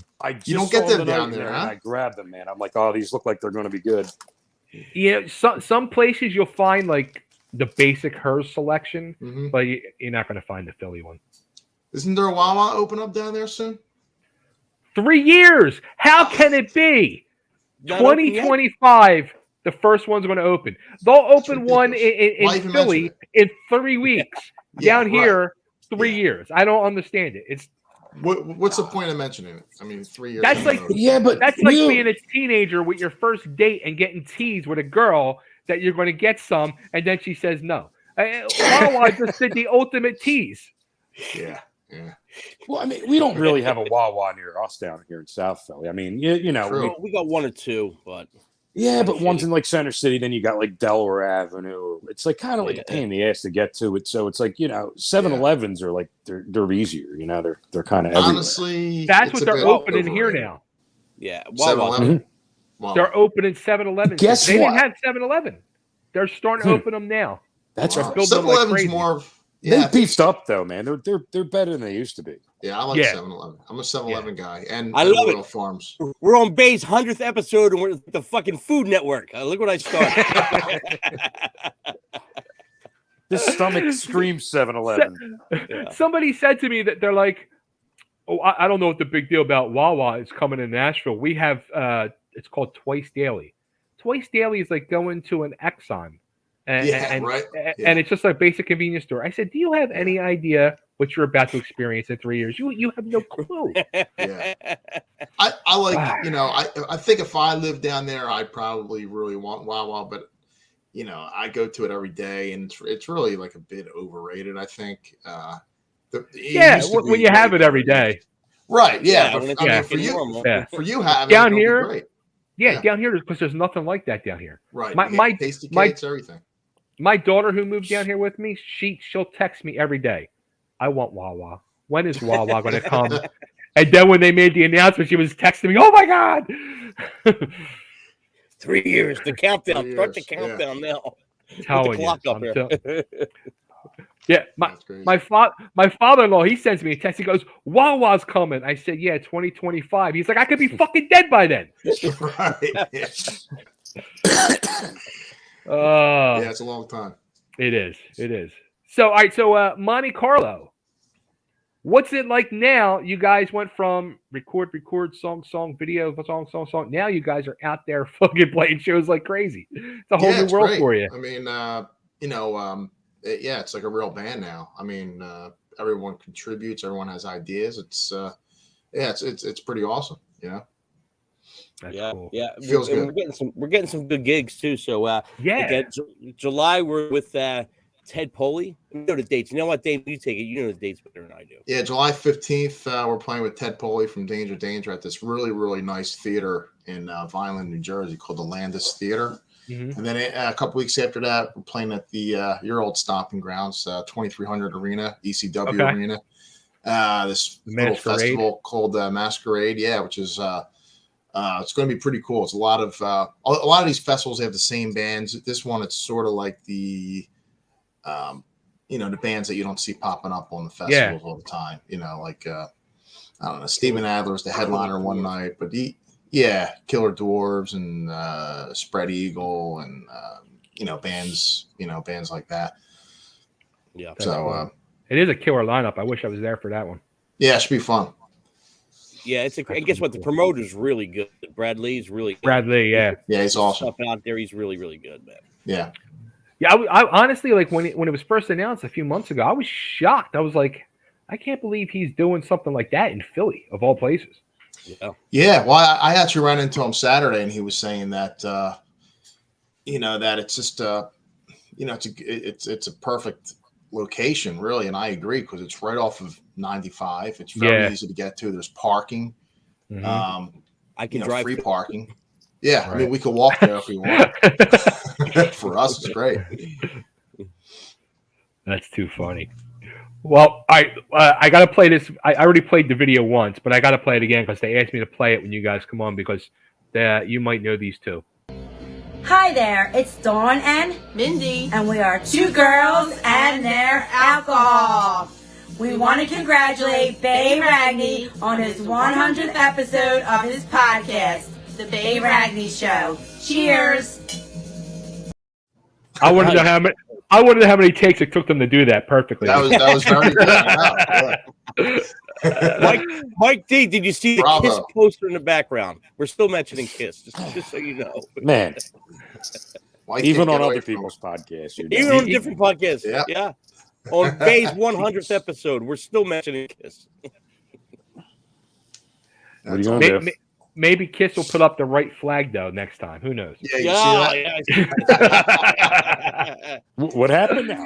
They were Austria. playing in What the fuck is Austria, and it's at the end of the concert, it was like, Kiss loves you, Vienna, Austria, and they had a picture of the Australian flag there. The Australian flag, not Austrian flag. Great. Good stuff. Too funny. I bet you a Too couple freaking people funny. got fired. Yeah, right. Yeah, right. I think it's pretty funny. Well, guys, all right. Where should we send everybody for mixtapes and tasty cakes beside Wawa?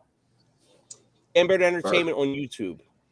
So if you go to Dan Bert Entertainment on YouTube, you can find us. And all your MonteCarlo stuff as far as videos go, and we just put out a video called Silver Ghost recently.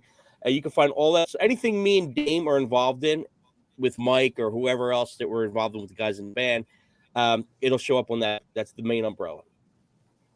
Awesome. Guys, thanks so much for coming on. Thanks so much for hanging out. Thanks, man. And Congrats. Send me some potato chips, please. Send me some chips. Sweet. Bay, happy 100th, man. Thank you so much for having us on and always supporting the scene, brother. Thank you, guys. Love you Happy guys. 100th, Thanks, man. Love you too, brother. Thanks, Mike. Good luck. Talk to you Take soon. care, man. Bye. All right. Now, you know, there's a new term that has been entered into my world recently, and it just happens to be today. So now Wednesdays are now known as officially Weekly Wednesday. Can't have it without this guy. What's going on, Dave? I can't hear you. Let's see. Hold on. Wait. Let's see. All right. Oh, can't hear you.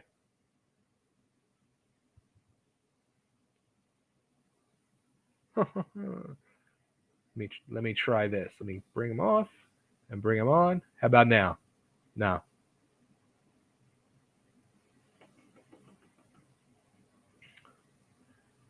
I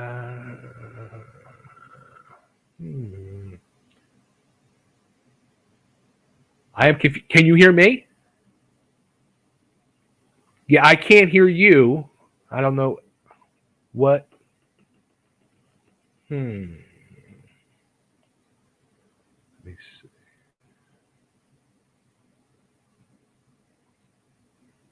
Yeah, I'm not hearing you. Edit mic settings. Let's see.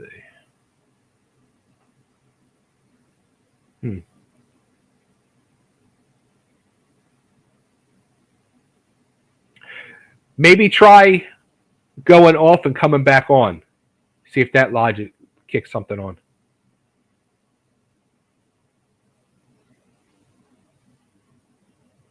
All right, I'm gonna play. Let me play a quick video. Who do I have here? A quick one. I got a couple videos from some peeps. Let me do this one real quick. Hey, Bay. Mike Smith here from Rat Rod in Philadelphia, and I just wanted to say congratulations on 100 episodes. That is awesome, my friend. You're a good man, you're a good friend, and we love you. A lot of bands love you. You've brought rock and roll back. You're keeping it alive. God bless. Be safe.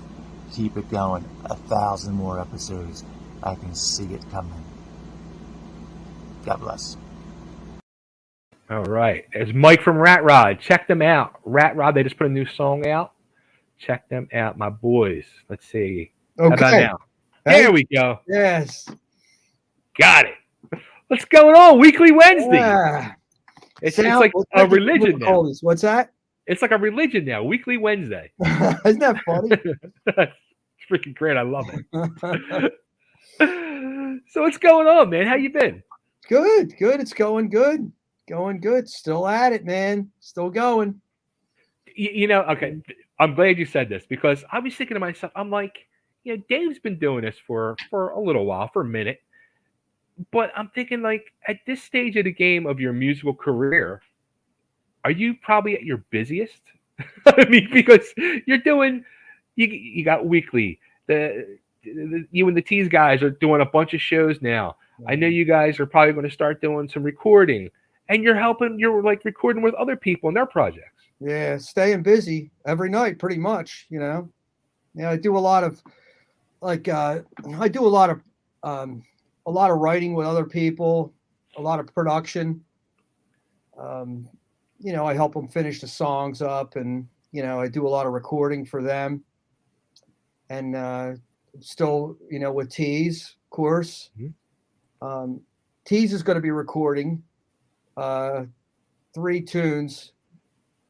3 of the older tunes, we're re-recording them. Nice. And we're going to put them out there. I'm, with my band, I have a lineup of songs ready to release. Okay. So the next one's going to be soon. We're just getting a video together for it. I want to have the video right behind it. So, and that's a cool thing too. Like you're tackling now into the world of video as well. Well, the last album, the first album I did myself, I spent like a year and a half. I played everything. I sang everything. I recorded. I did everything all by myself. It took a year and a half.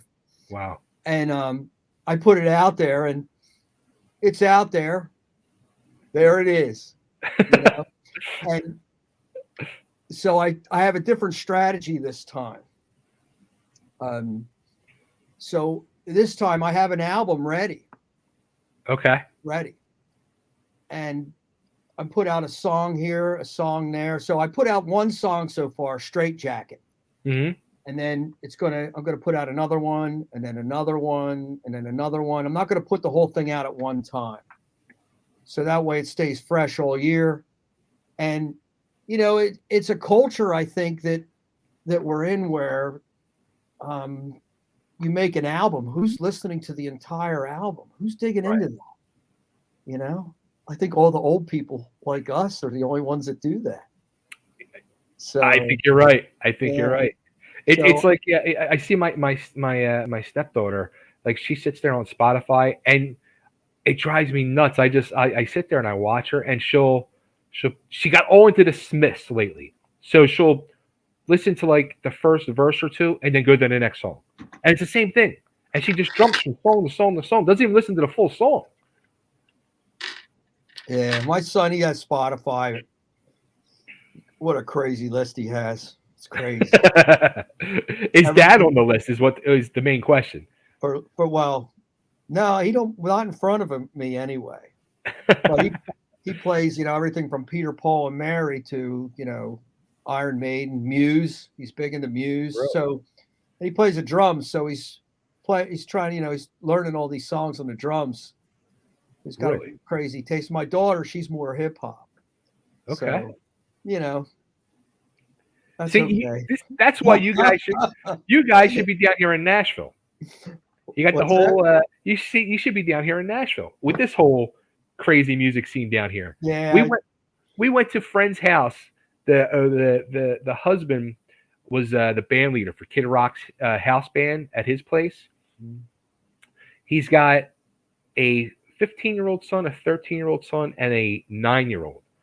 The 9-year-old says to me, "Want to see me play drums?" I'm like, "Sure." What's he play? Freaking Tom Sawyer. Bangs out Tom Sawyer like Neil Peart. I was just like, "Are you kidding me? Like, what is going on?" It's awesome. It's awesome. I love seeing kids that just jump right in. I think when we were kids, we had to put our finger on the album to slow it down. Right now it's even with me, I mean, I'm constantly learning all the time. I never stop, so I had the COVID right last week. Okay. I'm on my last day of I was in this studio for 5 days straight, right? I didn't have to get out or do anything. All I did was just play. And, you know, it's like you're 15 again, you know, as our guitar player, Matty goes, you know, my mother would put her food under the door for me, you know, but, you know, you just get so deep into things. And that's the great thing about music. You know, you're never too good enough not to ever learn. You know? So true. That's true. So yeah, it's been busy. Nobody's been here. So we're going to see the Defiance on Sunday night. Okay. The band from here. Mm-hmm. Three guys from my band are in that band. It's okay. A lot of metal covers. And my son's a drum tech for that show. So that's awesome. Yeah, put them to work. So congratulations on 100 shows. Thanks, dude. Wow. Thank you so much. Crazy. Thank you. Thank you for being part of that 100. I'm glad I was invited. I appreciate that. Absolutely. So once I was going through the list, I'm like, oh my God, I'm doing it on a Wednesday. I got to have Dave on it for sure. Yeah, this fan of mine, she created this thing Weakley Wednesday, and she posts up video. She's awesome. Yeah, she's cool. I'll take all the promo I can get. You know. Absolutely, take it. So, the next single should be out in a couple weeks. Okay. Probably within 2 weeks, and then a video is going to follow with it. So this video, we have a budget, a little bit of a budget, and some things going on. So pretty excited about it. Yeah. That's awesome. And how about shows? Any shows coming for Weakley or? None for Weakley right now. Okay. We're sitting back. Still finishing up a couple mixes yet, but they'll be coming. TEEZE has one in next month at the Schuylkill County Fairgrounds. Nice. July 23rd. It's a big outdoor event. We're there with Sapphire. It's a band from out that way. Living the Dream. We played with them in Allentown. We played in the Gin Mill in Allentown. That was good. Okay. And another band from Philly, Main Attraction. So 4 bands there. So I wanted to make a comment about Damian MonteCarlo. He put that, he was working on that album, and I got really excited because there's not a lot of this left in Philly. You know, there's not a lot of people creating and putting it out there and just going for it, you know? Yeah. And it made me incredibly happy. And I'm so happy that I texted him, you know, and I told him, I said, man, I'm still so glad there's still some people out here, you know, pushing that, you know, creating rather than recreating, you know? I'll tell you what, like when he started doing this, he shocked the hell out of me because I wasn't expecting the music style. I was expecting, because I know he's all into like the old, you know, gritty, dirty rock and roll. So I was expecting something more glammy rock and roll. So I was like surprised at that. But then, you know, him and Bert together, they really have good business sense and on how to approach all this stuff. And, you know, it's showing in the numbers. They're doing tremendous. So it's cool. Yeah, it's really good to see somebody, you know. Yeah, I just like seeing other people write music and put it out there. You know, that's all I really care about. You know, and when I saw he was doing that, I was like, wow, this is pretty cool. You know? Yeah. So like with Leviathan, that project that Matt and Tommy Crash involved with, you know, that's all straight up like, you know, creating all the time. Right. And that's what it's all about for us, for me anyway.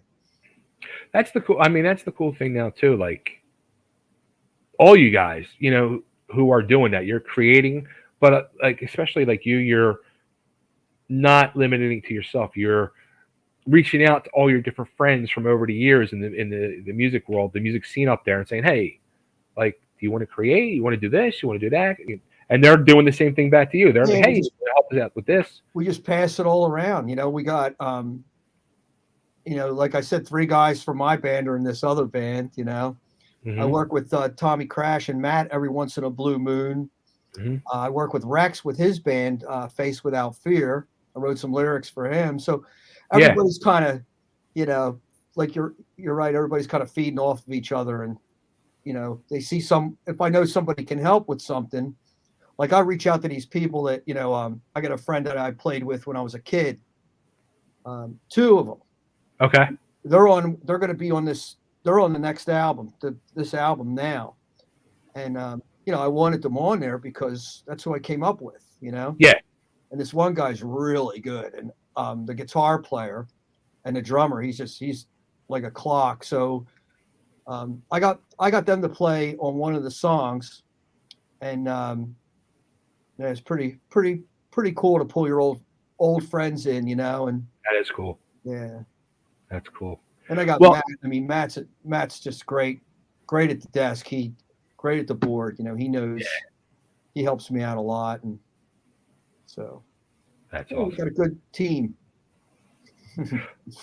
Well, Dave, I want to thank you for being a part of this. Thank you for the music and all the enjoyment you've given to me over the years. Well, I appreciate that. I'm glad you were there to see it.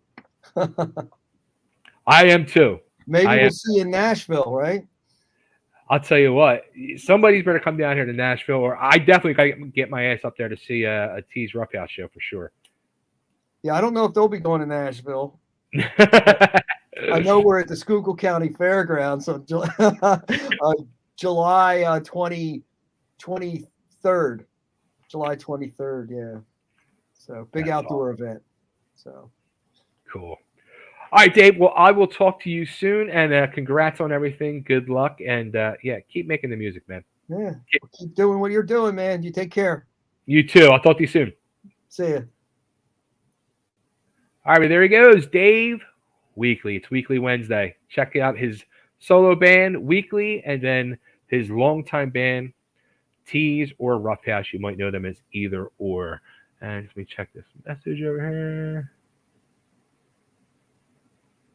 Oh, okay. Let's see if this works good. There he is. Hey, what's going on, man? Just say it for me one time. Mendoca. Yay! It's Brother, a complete night now. Good, man. How you doing, dude? Dude, I'm actually a little under the weather this week. You put up earlier sick. I'm like, what's this guy doing? I know. A lot of traveling this week. I went to go see my daughter for her 4th birthday. And, just hustling and bustling. I had stopped in New York for a second, and, one thing led to the other, people bumping people. So I got, just a bug. Just a bug. Well, hopefully it's just that. So what you got some? I got to ask you about some things. So yeah, what's the deal with this? Just the apron. What are you up to? It started with a while ago. When that thing OnlyFans came out, right? There was a bunch of chefs and myself making the joke about calling it OnlyPans, OnlyPants. Just making a joke about that, just playing off of it. And then so I was talking to somebody else on the bus while I was going to Boston and stuff like that. I was like, I think I'm going to start something called Just the Apron. When I posted the status, all the ladies were loving it. They're like, please do. That's funny. That is hysterical. Yeah, I definitely got a hoot from everybody. So that was it served its purpose, That's funny. So now, are you doing your own podcast too now? No, so I was actually just on a live Instagram video with another contestant from a different Gordon Ramsay show called The Next Level Chef. Okay. And it aired, I don't know, maybe 4 months ago, 5 months ago now, maybe a little bit longer than that. But her and I connected over the last 4.5, 5 months. And one day I'm just like, hey, I was like, I love your energy. Your energy matches mine. I was like, we're both freaking little nutty. I was like, why don't we just talk about, because not a lot of shows cross over from, Chopped to Hell's Kitchen or Hell's Kitchen to another show. They don't do crossovers like that. So I was like, well, why don't we try to break the barrier a little bit and bring in your fan base that you have from Next Level Chef. And then I'll bring my fan base from Hell's Kitchen. And it was a super successful podcast or Instagram Live, but it was just a random thing, but it was really awesome. I love the name too. Food and shit. Yeah, right. Let's talk food and shit, man. That's you can't get any more simpler than that, right? Now, how about but what's going on like in the actual cooking world of that?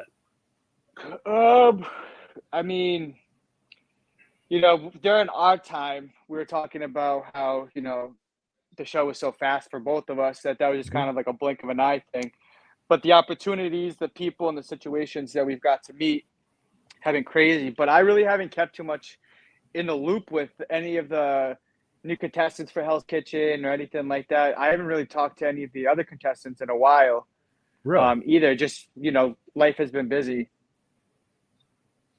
I hear you there. Life has just been real busy, bro. Now, are you still in the Delco area, or are you? Yeah. I'm still in Glen Olden. Okay. Still in Glen Olden. You know, don't really plan on leaving anytime soon. You know, Sweet. I'm pretty like, yeah, you know, I got my home base, you know, as you knew. You know, it's crazy. Well, before I start this, congratulations on this 100th episode. It's wild to think about, because I was number 54. So since then, you've done, you know, fucking 46 episodes in a fucking blink of an eye, man. That's wild shit, dude. Thank you, crazy, first off. Thank you for being a guest originally. And again, I've said it a few times tonight. A lot of times when I do these, you know, sometimes, you know, you do it and it's business. You do your interview and the person goes away and you never hear from them again. But there's people like you and most of the people on tonight's show that stuck. They stick in your life because you had a connection. There's a bond there, a definite mutual respect going on. And I mean, I see what you're doing, and I see what I know your story, and I know what you've gone through. And it was just actually, I think yesterday, 6 months sober. I mean, dude. Yeah, because I talked congratulations. I think I talked to you before I either just hit my 30 days. Yeah. Or I was just about to. Yeah, man. So being a part of this is kind of almost like holy shit, time has gone. Not too fast, but like fast enough to be like from when we had our podcast to now, 6 months, just like that, man. Crazy. It's been an incredible 6 months. What do you think's the thing that's helping you the most? Honestly, there's not a specific person, place, or thing, but what has helped me with my sobriety is, so, you know, Christine went to Georgia for a little bit. You know, she does her thing over there. You know, and at that time, I'm still going through my sobriety, still going through stuff. And I started a job, I think maybe it's either a week before I talked to you or a week after, I forget what it was. But I met these incredible group of people, these two young heads, right? And they're young 22, 23-year-olds, right? And people are like, oh, you know, like ages, to me, ages is just a number. But they really, like, as young as they are, they're so mindset around, like, what the world is and really coherent to things. And they really, like, I never made friends since I've lived in Pennsylvania, really. You know, it was work and then drink and then like party and all that stuff, but I never made true friends.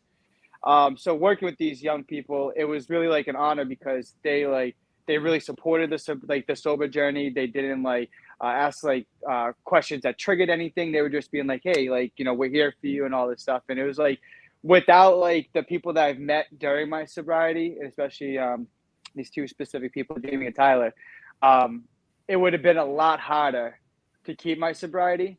You know, they kept me active. They're like, hey, let's go do this. Let's do this. Let's do this. And just like, I have a great support system in regards to that. I became closer with my family because of it. I've got to see my daughter twice since this, you know, which is huge for me. Yeah, that's beautiful, man. Yeah. So life is like really has turned completely around, you know, since our last interaction on the podcast. I know that we've talked in between over the months, but yeah, just a huge, completely change. Like I changed my mental stability. I changed my physical attributes. Like I go work out all the time. I take care of myself. Yeah, man, life is fucking good, except this bug that's just here. That sucks. But you can't be rocking 100% at all times. So my body. But for the most part, you are. Yeah, most part, I'm fucking boom, boom, boom, boom. So when I was able to have this time, food, like I was able to be around my grandmother, who's an amazing chef, right? I haven't seen her. This is the first time I've seen her sober. So this whole trip this last weekend was monumental for me. I got to eat my grandmother's cooking, right? Sober. I got to like converse with her sober. I got to like really appreciate like where I come from because I went to my hometown that I haven't been to in quite a few years. I got to spend like genuine time with my father without any animosity, without any like disruptions. I got to surprise other family members that didn't know I was coming to see them. This is the first time they've seen me sober in a long time. So like everything with sobriety, with working, I work in 2 jobs that carry no alcohol in them whatsoever. I work my ass off. I work 7 days a week still, but my balance and my appreciation of life is so much greater and so much better. And, I'm just really, I have a lot of humility and a lot of gratitude for the people in my life now. Dude, that's amazing. Like my fiance recently started working in a restaurant as a waitress, and there's drama in restaurants. You know what I mean? Oh, fuck yeah, man. Yeah. So I like, there's a lot of stuff goes on, and she comes home at night and she's just like, I want to have a glass of wine. I got to clear my head. I'm like, I get it. Believe me, I freaking get it. Yeah, it is. And that's why I'm so grateful. The establishments I work in have no alcohol. And, it's very, very fast paced. So you pretty much like do your job and you go home. And, when I think last time I talked to you with my sobriety, I was talking to getting into like different styles of cooking or different ways, whatever. Mm-hmm. So with my sobriety, I took myself to just being a line cook. I wanted to find humility instead of being like, well, I'm going to be an executive chef. I'm going to be a sous chef. I'm going to be the top dog. Part of my sober journey is like deflating the egotism and creating more humility and like and more honesty and respect for yourself. So I'm just a line beast right now, dude, and I love it. I fucking love it. I go in, I beast mode my job. My manager, I have a great relationship with my manager. I have a great relationship with my team. It's just like exactly what I needed to do. I needed to humble myself. And that's with sobriety. Man, it's been fucking great, dude. It's been like amazing. That's awesome, dude. Congrats to you, man. I mean, thanks, man. That's to be able to do that, just strength. It's hard. Yeah, it's very hard. I try to just like, I think I'm gonna try to go just like a week. It's hard. Yeah, it's hard. Like when I was so I was able to celebrate my 6 months with my dad. So he was so excited, right? Because we woke up, he brought me over to South Station in Boston, so I could come back over here. And we're just driving, and I just see him look over me, and he's like, "I am so honored to like celebrate this 6 months with you today." He's like, "I was really hoping, I was able to celebrate another milestone." He's like, "But 6 months," he's like, this is it, man." He's like, "You could do this for 6 months." He's like, "Another 6 months," and I was like, "Dad, all I got to worry about is a 24-hour period, man. If I'm good on that 24 hours, we're good, So, yeah, it's been good. I'm super blessed with everybody, but, like I said, I'm blessed to have people like you in my life that, like, continuously show good support and doing what you love. That's truly, truly, truly what separates people in this world is doing what they love or just doing things and getting stuck in it and really having no gust in life. That's the sadness that it creates. But you love it, dude, and you're so personable, and like you bring on such great guests. I just tuned into the last person you had. And you're passionate about what we're passionate about, which is like amazing, and that in itself is a true gift, and I do value our friendship because of that. Well, that's the thing. Like when I do this, it's got to be something I'm passionate about. I'm not gonna. Like, I mean, I get bombarded every day with interview requests and stuff like that. And I just, like, a lot of times, and I like turn people down, and I feel bad, but it's like, it's not doing anything for me. It's not grabbing me. When I watched you on Hell's Kitchen, I felt you. I felt the emotion and the passion in what you were doing and what you went through. You can see after talking to you, even more. I feel your emotion and passion. And the same with my other guests. There's something there with all of them that reached out to me and spoke to me in whatever they're doing, whether it's acting or music or whatever. Yeah, they're passionate, and that's a beautiful thing, Absolutely. So, all right. So, what do you anything you're going to be up to? I know you do some things from time to time. Yeah, I mean, honestly, I've been able to take 2 trips to go see my daughter, so like that's kind of like a thing I want to keep in every 2 months to go see her. But food wise, like you said, I'm just keeping my head, just working, and then coming home and like really, really, really focusing on like self-care and not stretching myself too thin. And then if things come up, like I have an event Saturday for 26 people offsite that I'm doing, like a Caribbean themed, like braised beef cheeks, jerk chicken, this style of rice that I never cooked with before. That's a Caribbean style. So that'd be interesting that I get to like dabble on and kind of play around with that. But opportunities come, at random times, always at the right time, because, when I'm really in like, fucking balls deep and shit, I don't want to be bombarding myself and biting off more than I can chew. That's a lesson that I've learned since, kind of doing the sobriety thing is like, just fucking take one little bite at a time. Don't add on 15, 20 things on your plate and be over bombarded. I even thinking about that, I'm just like, I was busy all the time. All the fucking time I was busy. But like now, like I enjoy my life for what it is. So if things come, once or twice a month, I'm happy with that. Like I'm just truly enjoying what I'm doing right now. That's awesome. You got to. Yeah. You got to enjoy it. You got to. Yeah.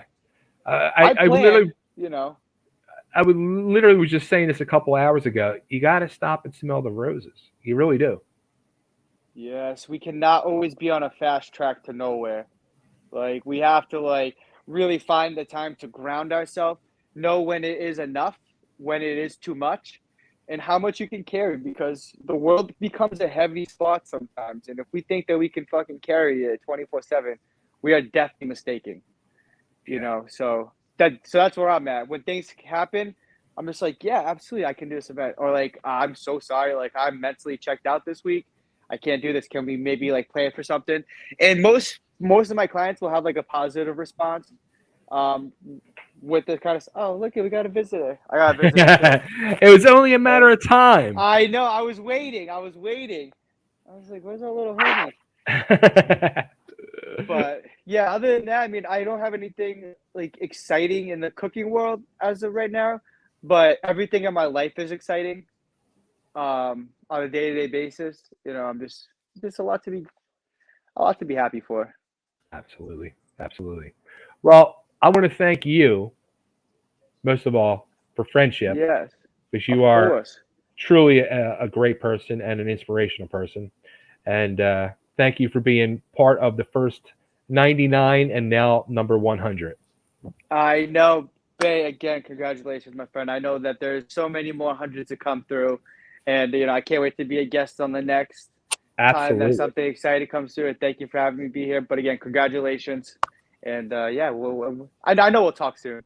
Absolutely. Get better, dude. Feel better. Go get some rest. I appreciate it, babe. Thank you so much, brother. All right, bro. I'll talk to you soon. All right. Sounds good. All right, later.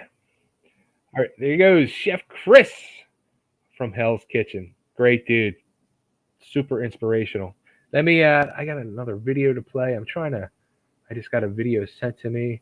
Hang on. I got a guest waiting to come on patiently. Where the hell is the video? Let me play this video here. Let me play this one. Boom. Hey, Bay Ragni. This is Magic Money Mike Ferrara, and I'm wishing you a congratulations on your 100th show. Bro, I'm so proud of you, and I love you, and thank you for all that you did for me with Totally Driven Radio. And, man, I just want to wish you the best, bro. Again, this is Magic Money Mike Ferrara, wishing Bay Ragni the best on 100th episode of the Bay Ragni Show. Keep on rocking and stay driven. Love you, bro. Magic Money Mike Ferrara. That's because that guy's always in Atlantic City freaking winning like crazy. It's amazing. All right, let's get to our next guest. Here's another guy who, thanks to this show, has become a very, very good friend. Let's welcome, you might know him from... Wait, can I hear you? Can you hear me? Okay. It sounded like it was dead silent. I was like, uh-oh, it was their volume. You might know this guy. You probably not without all the crazy makeup, but when he was in Wednesday 13 first solo lineup, you might know him from his early Ray project, or you might know him from doing his Nerd Locations, which is a whole world in itself. Rayen Belchere is here in the house. Bay, what's happening, brother? What's up, bro? Dude, first off, I got to tell you, congratulations. I know you've been hearing it all night, but you haven't heard it from me yet. So congratulations on your thank you 100th episode. And I was completely flattered and honored that you asked me to be a part of it. And to me, being on a show with an ECW legend is pretty cool for a nerd like me. So thanks for having me, man. Dude, always. And again, you especially, quite a few people, and I've just said this a few minutes ago, become friends with, but some are, casual friends, occasional messages here or there, text or whatever. You've become a true friend. Like, we've really bonded over, whether it's been the music, the wrestling, the world of eBay, and most importantly, our personal life. You've helped me through a lot of crazy things I was going through, and you've talked to me recently about some things, and we got a really amazing friendship, and I want to thank you for that. Yeah, man, and I feel 100% the same way. It's been, whenever you cast the net of a project, and you never know what you're going to get back. And the thing with the early Ray thing, when we were pushing it with Stevie, and he told me about doing an interview with you. And then when I got on the interview and you told me about your past, I'm like, oh, this blew my mind. And then, we talked a little bit about wrestling, and then we talked about Kiss or Motley Crue, and then it just bled over into how's your day going. And then, your eBay stuff that you post, I always check it out. It's inspiring. I think all of us struggling artists, put stuff on eBay. You're so great at it, and you're so nice about sharing stuff with me. And man, I agree. You've become, one of my favorite people, and I'm so honored to be a part of your show. Thank you, dude. Seriously. And there's a lot more what we have to discuss with eBay and stuff like that, and get some more stuff going for both of us. Yeah, man. Yeah, dude. But you have, Totally Driven Radio is a perfect name, man, because you're a driven guy, and you have a lot. Thing I like about you is anytime I watch your stuff is you're passionate, and you put people over and that you like, and you're great at it, man. And I think just like the last guy said, I can't wait for the next 100. So you actually shocked me because, I've known about, the stuff you've done in music, but I didn't realize, about this. You put out a solo album late last year. And then when I go and I find it, you have a whole bunch of solo releases that I had no idea even existed. Yeah, man. God, I probably on my 5th or 6th solo record that I've done. They're all on Spotify or Apple Music. I started out playing in bands, and then I did the solo stuff for a little while, and that's when I joined Wednesday's band. So I took a time Okay. out. I took a time out to pursue that and live all my rock star dreams out and do all that stuff. And then whenever I came back, I just started putting out more solo music, and then I put the Early Ray band together because, you know, it kind of got old just doing solo stuff. I wanted to play with, you know, like just like the rest of the business. Half the fun is the locker room, right? Hanging out with boys and shooting the shit and laughing and cutting up. And I wanted to have that experience again. I missed it, you know, being on the road with the Wednesday guys. Right. The camaraderie and the fun and the friendship. And so I put another band together, Early Ray, which led to, you know, many years of doing that, and then finally signing with Stevie's label, and we put out the Apple Pie record, and I just put out another solo record last December. So if anybody's watching this, you see my name and you want to check out my music, just type it into any of your streaming stuff, and it should come up. Well, the last album you put out, I mean, it's a deep album, dude. It was about mainly about your mom. Like your mom passed away, and you kind of like wrote this album about her. Like that's, you know, I lost both my parents, so I mean, there's a lot of emotion going into that. Yeah, I you know, when you're a songwriter, the way you deal with things, at least me, is I write about it. You know, whether or not I put it out or not, and I wanted to do something real. You know, I'm a mama's boy from the South, so so I really wanted to pay tribute to her and put out a record that just told how I was feeling, what I was going through, and I put out. The record's called Stages, like this, and there's 7 songs on it, which represent the 7 stages of grief. And there's a ton of deep content in it, everything from spiritual all the way to, you know, day-to-day life, and, you know, how I feel about life without her, you know, here on planet Earth. And yeah, and the thing is I didn't even promote it. I just stuck it up. Yeah. You know? You told me, I was flabbergasted.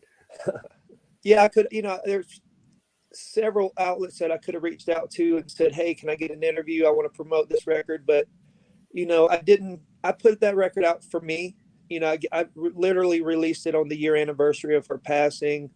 And, you know, it had 7 songs, which was her lucky number, 7 stages of grief. And yeah, man, that's a deep record, and it means a lot to me. And if anybody wants to check it out, if anybody's out there going through a little rough time and losing somebody, you may be able to relate. It's called Stages. I'll tell you, I listened to it last night. It's a beautiful album. It's a really, really amazing. I was shocked. I was, again, like, I was shocked that it was there, first of all, and this whole world opened up to me of your solo stuff. But then to sit and listen to it, I was really blown away. It was a beautiful album. Thank you, man. Thank you, man. It means a lot. You know, doing that, like you said, though, like I went to therapy for like 10 years, and a lot of times dealing with my parents' death, quite a few times, my therapist just had me write letters to my mom or my dad, and they said, just, you know, pour your heart out, write it, and you can either keep it, you can burn it, throw it in the trash, do whatever the hell you want with it afterwards, and it helps so much. And that sounds like kind of what you did with this album. You just wrote it, and you didn't care, and you just, I'll put it up, and if it helps somebody. But you did, I never saw you share it on social media or nothing.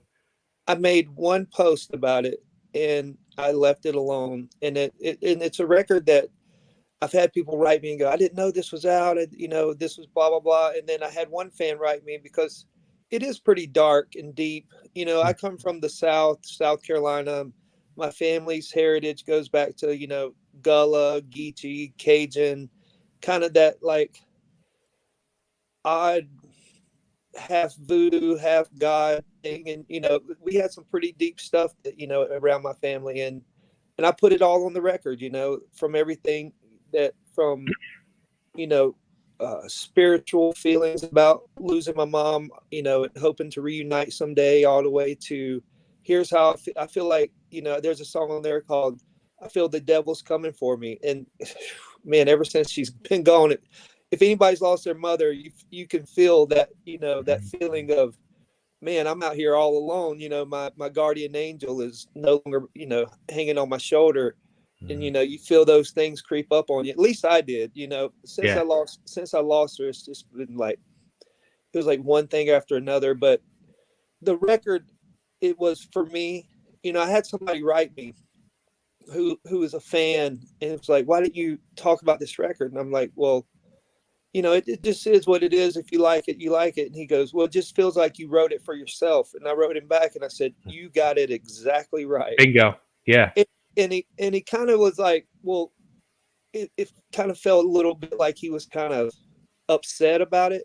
And I just wrote him, I said, if that bothers you, just don't play it, man, because I 100% put it out for me. Mm-hmm.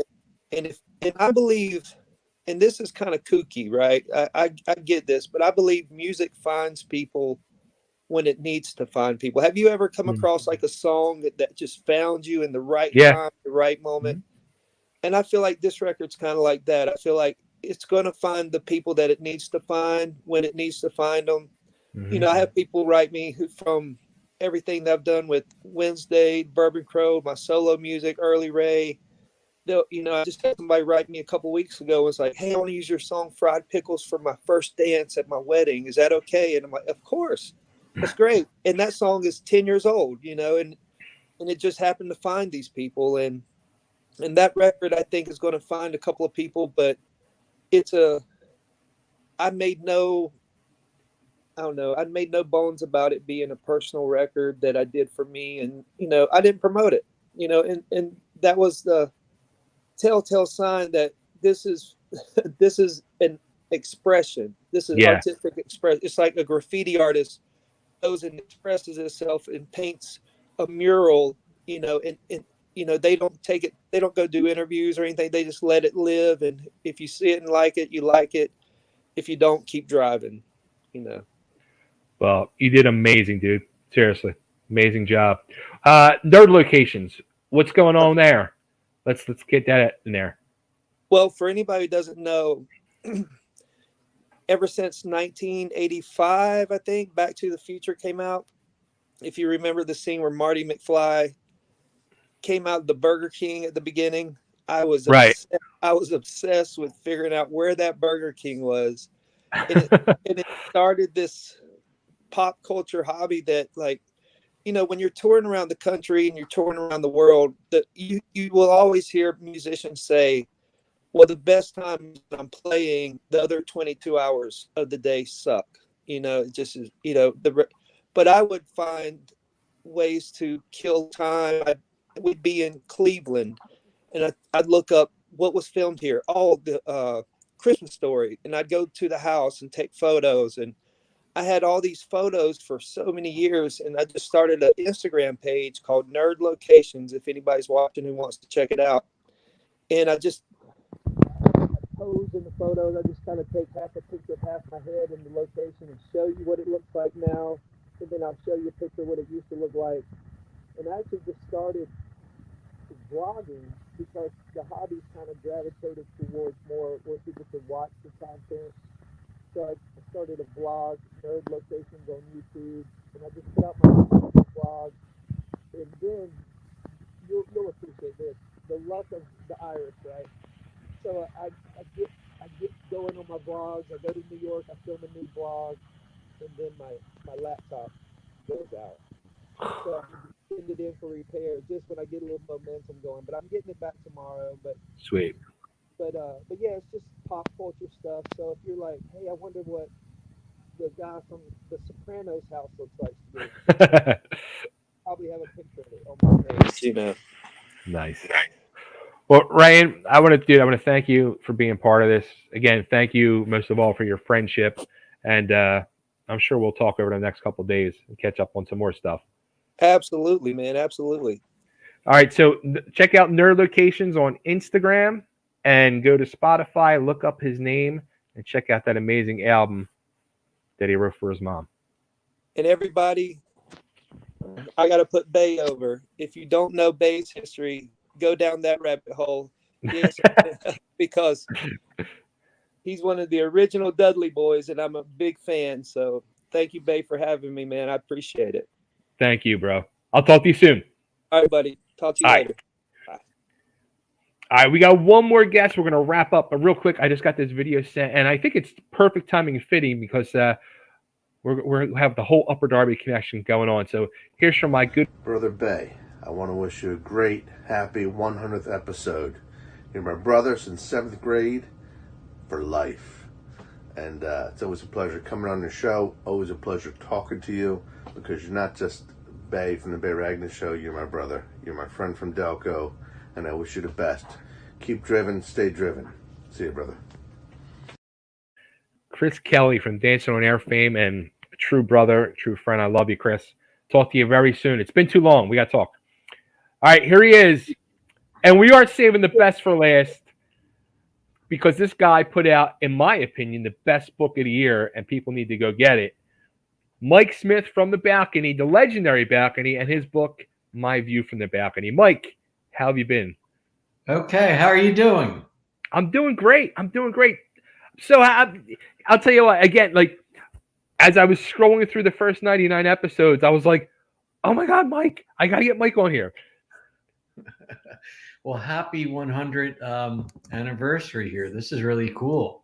Thank you so much. Thanks for being part of this. I was thinking today about all the things that you've turned me on to. I tune into your shows, and it's amazing. And before the book came out, I was getting kind of depressed with the music that I was hearing and not hearing. Mm-hmm. And I thought back to when we were younger, when you used to come in the store, we had what we called a real disc jockeys. Yeah. You know, Ed Shockey, people like that, turning me on to Yes and Bruce Springsteen. We don't have that anymore. No. But we have you.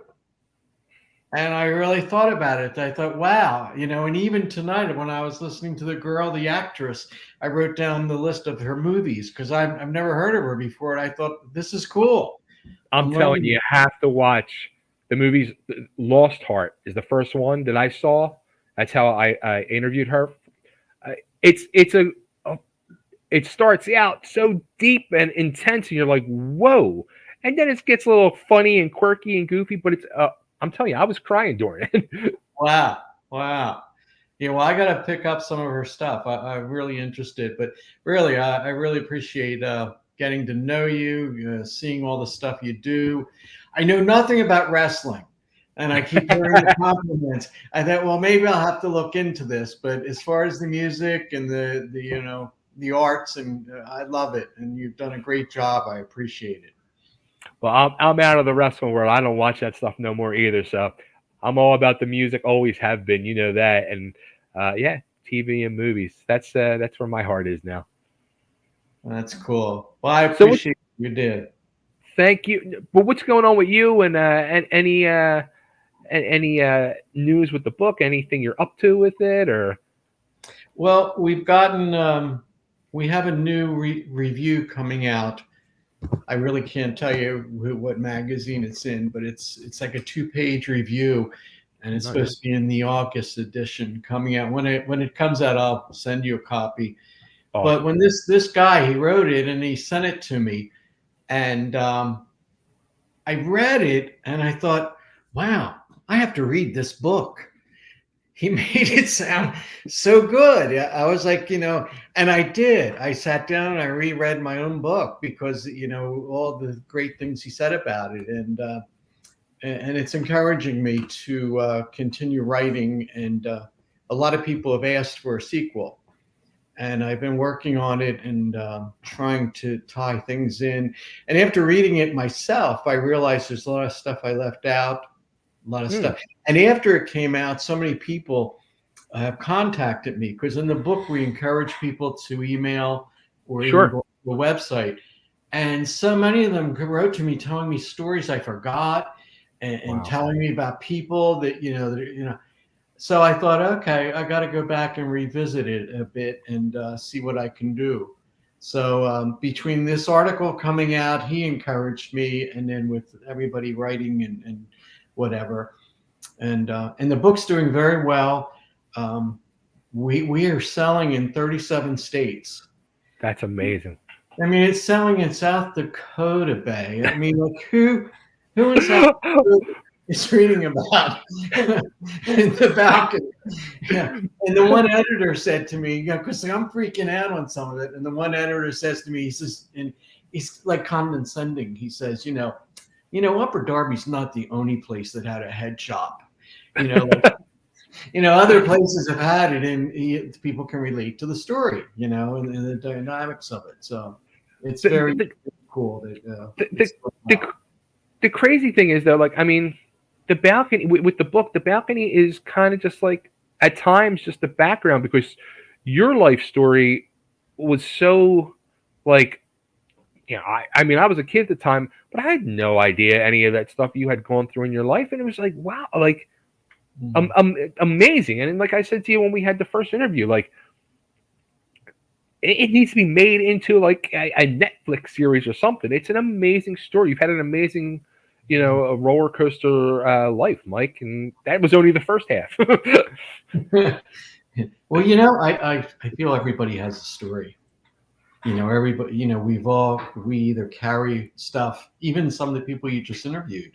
Yeah. We all, if you sit down and think of what people have been through and how they dealt with it, or how they didn't deal with it, we all have a good story, I think. And but I'm very happy and lucky, and you were a big help after that first interview. I saw a lot of perks in the sales, and people were turned on to it, and I thank you. That's awesome. That's awesome.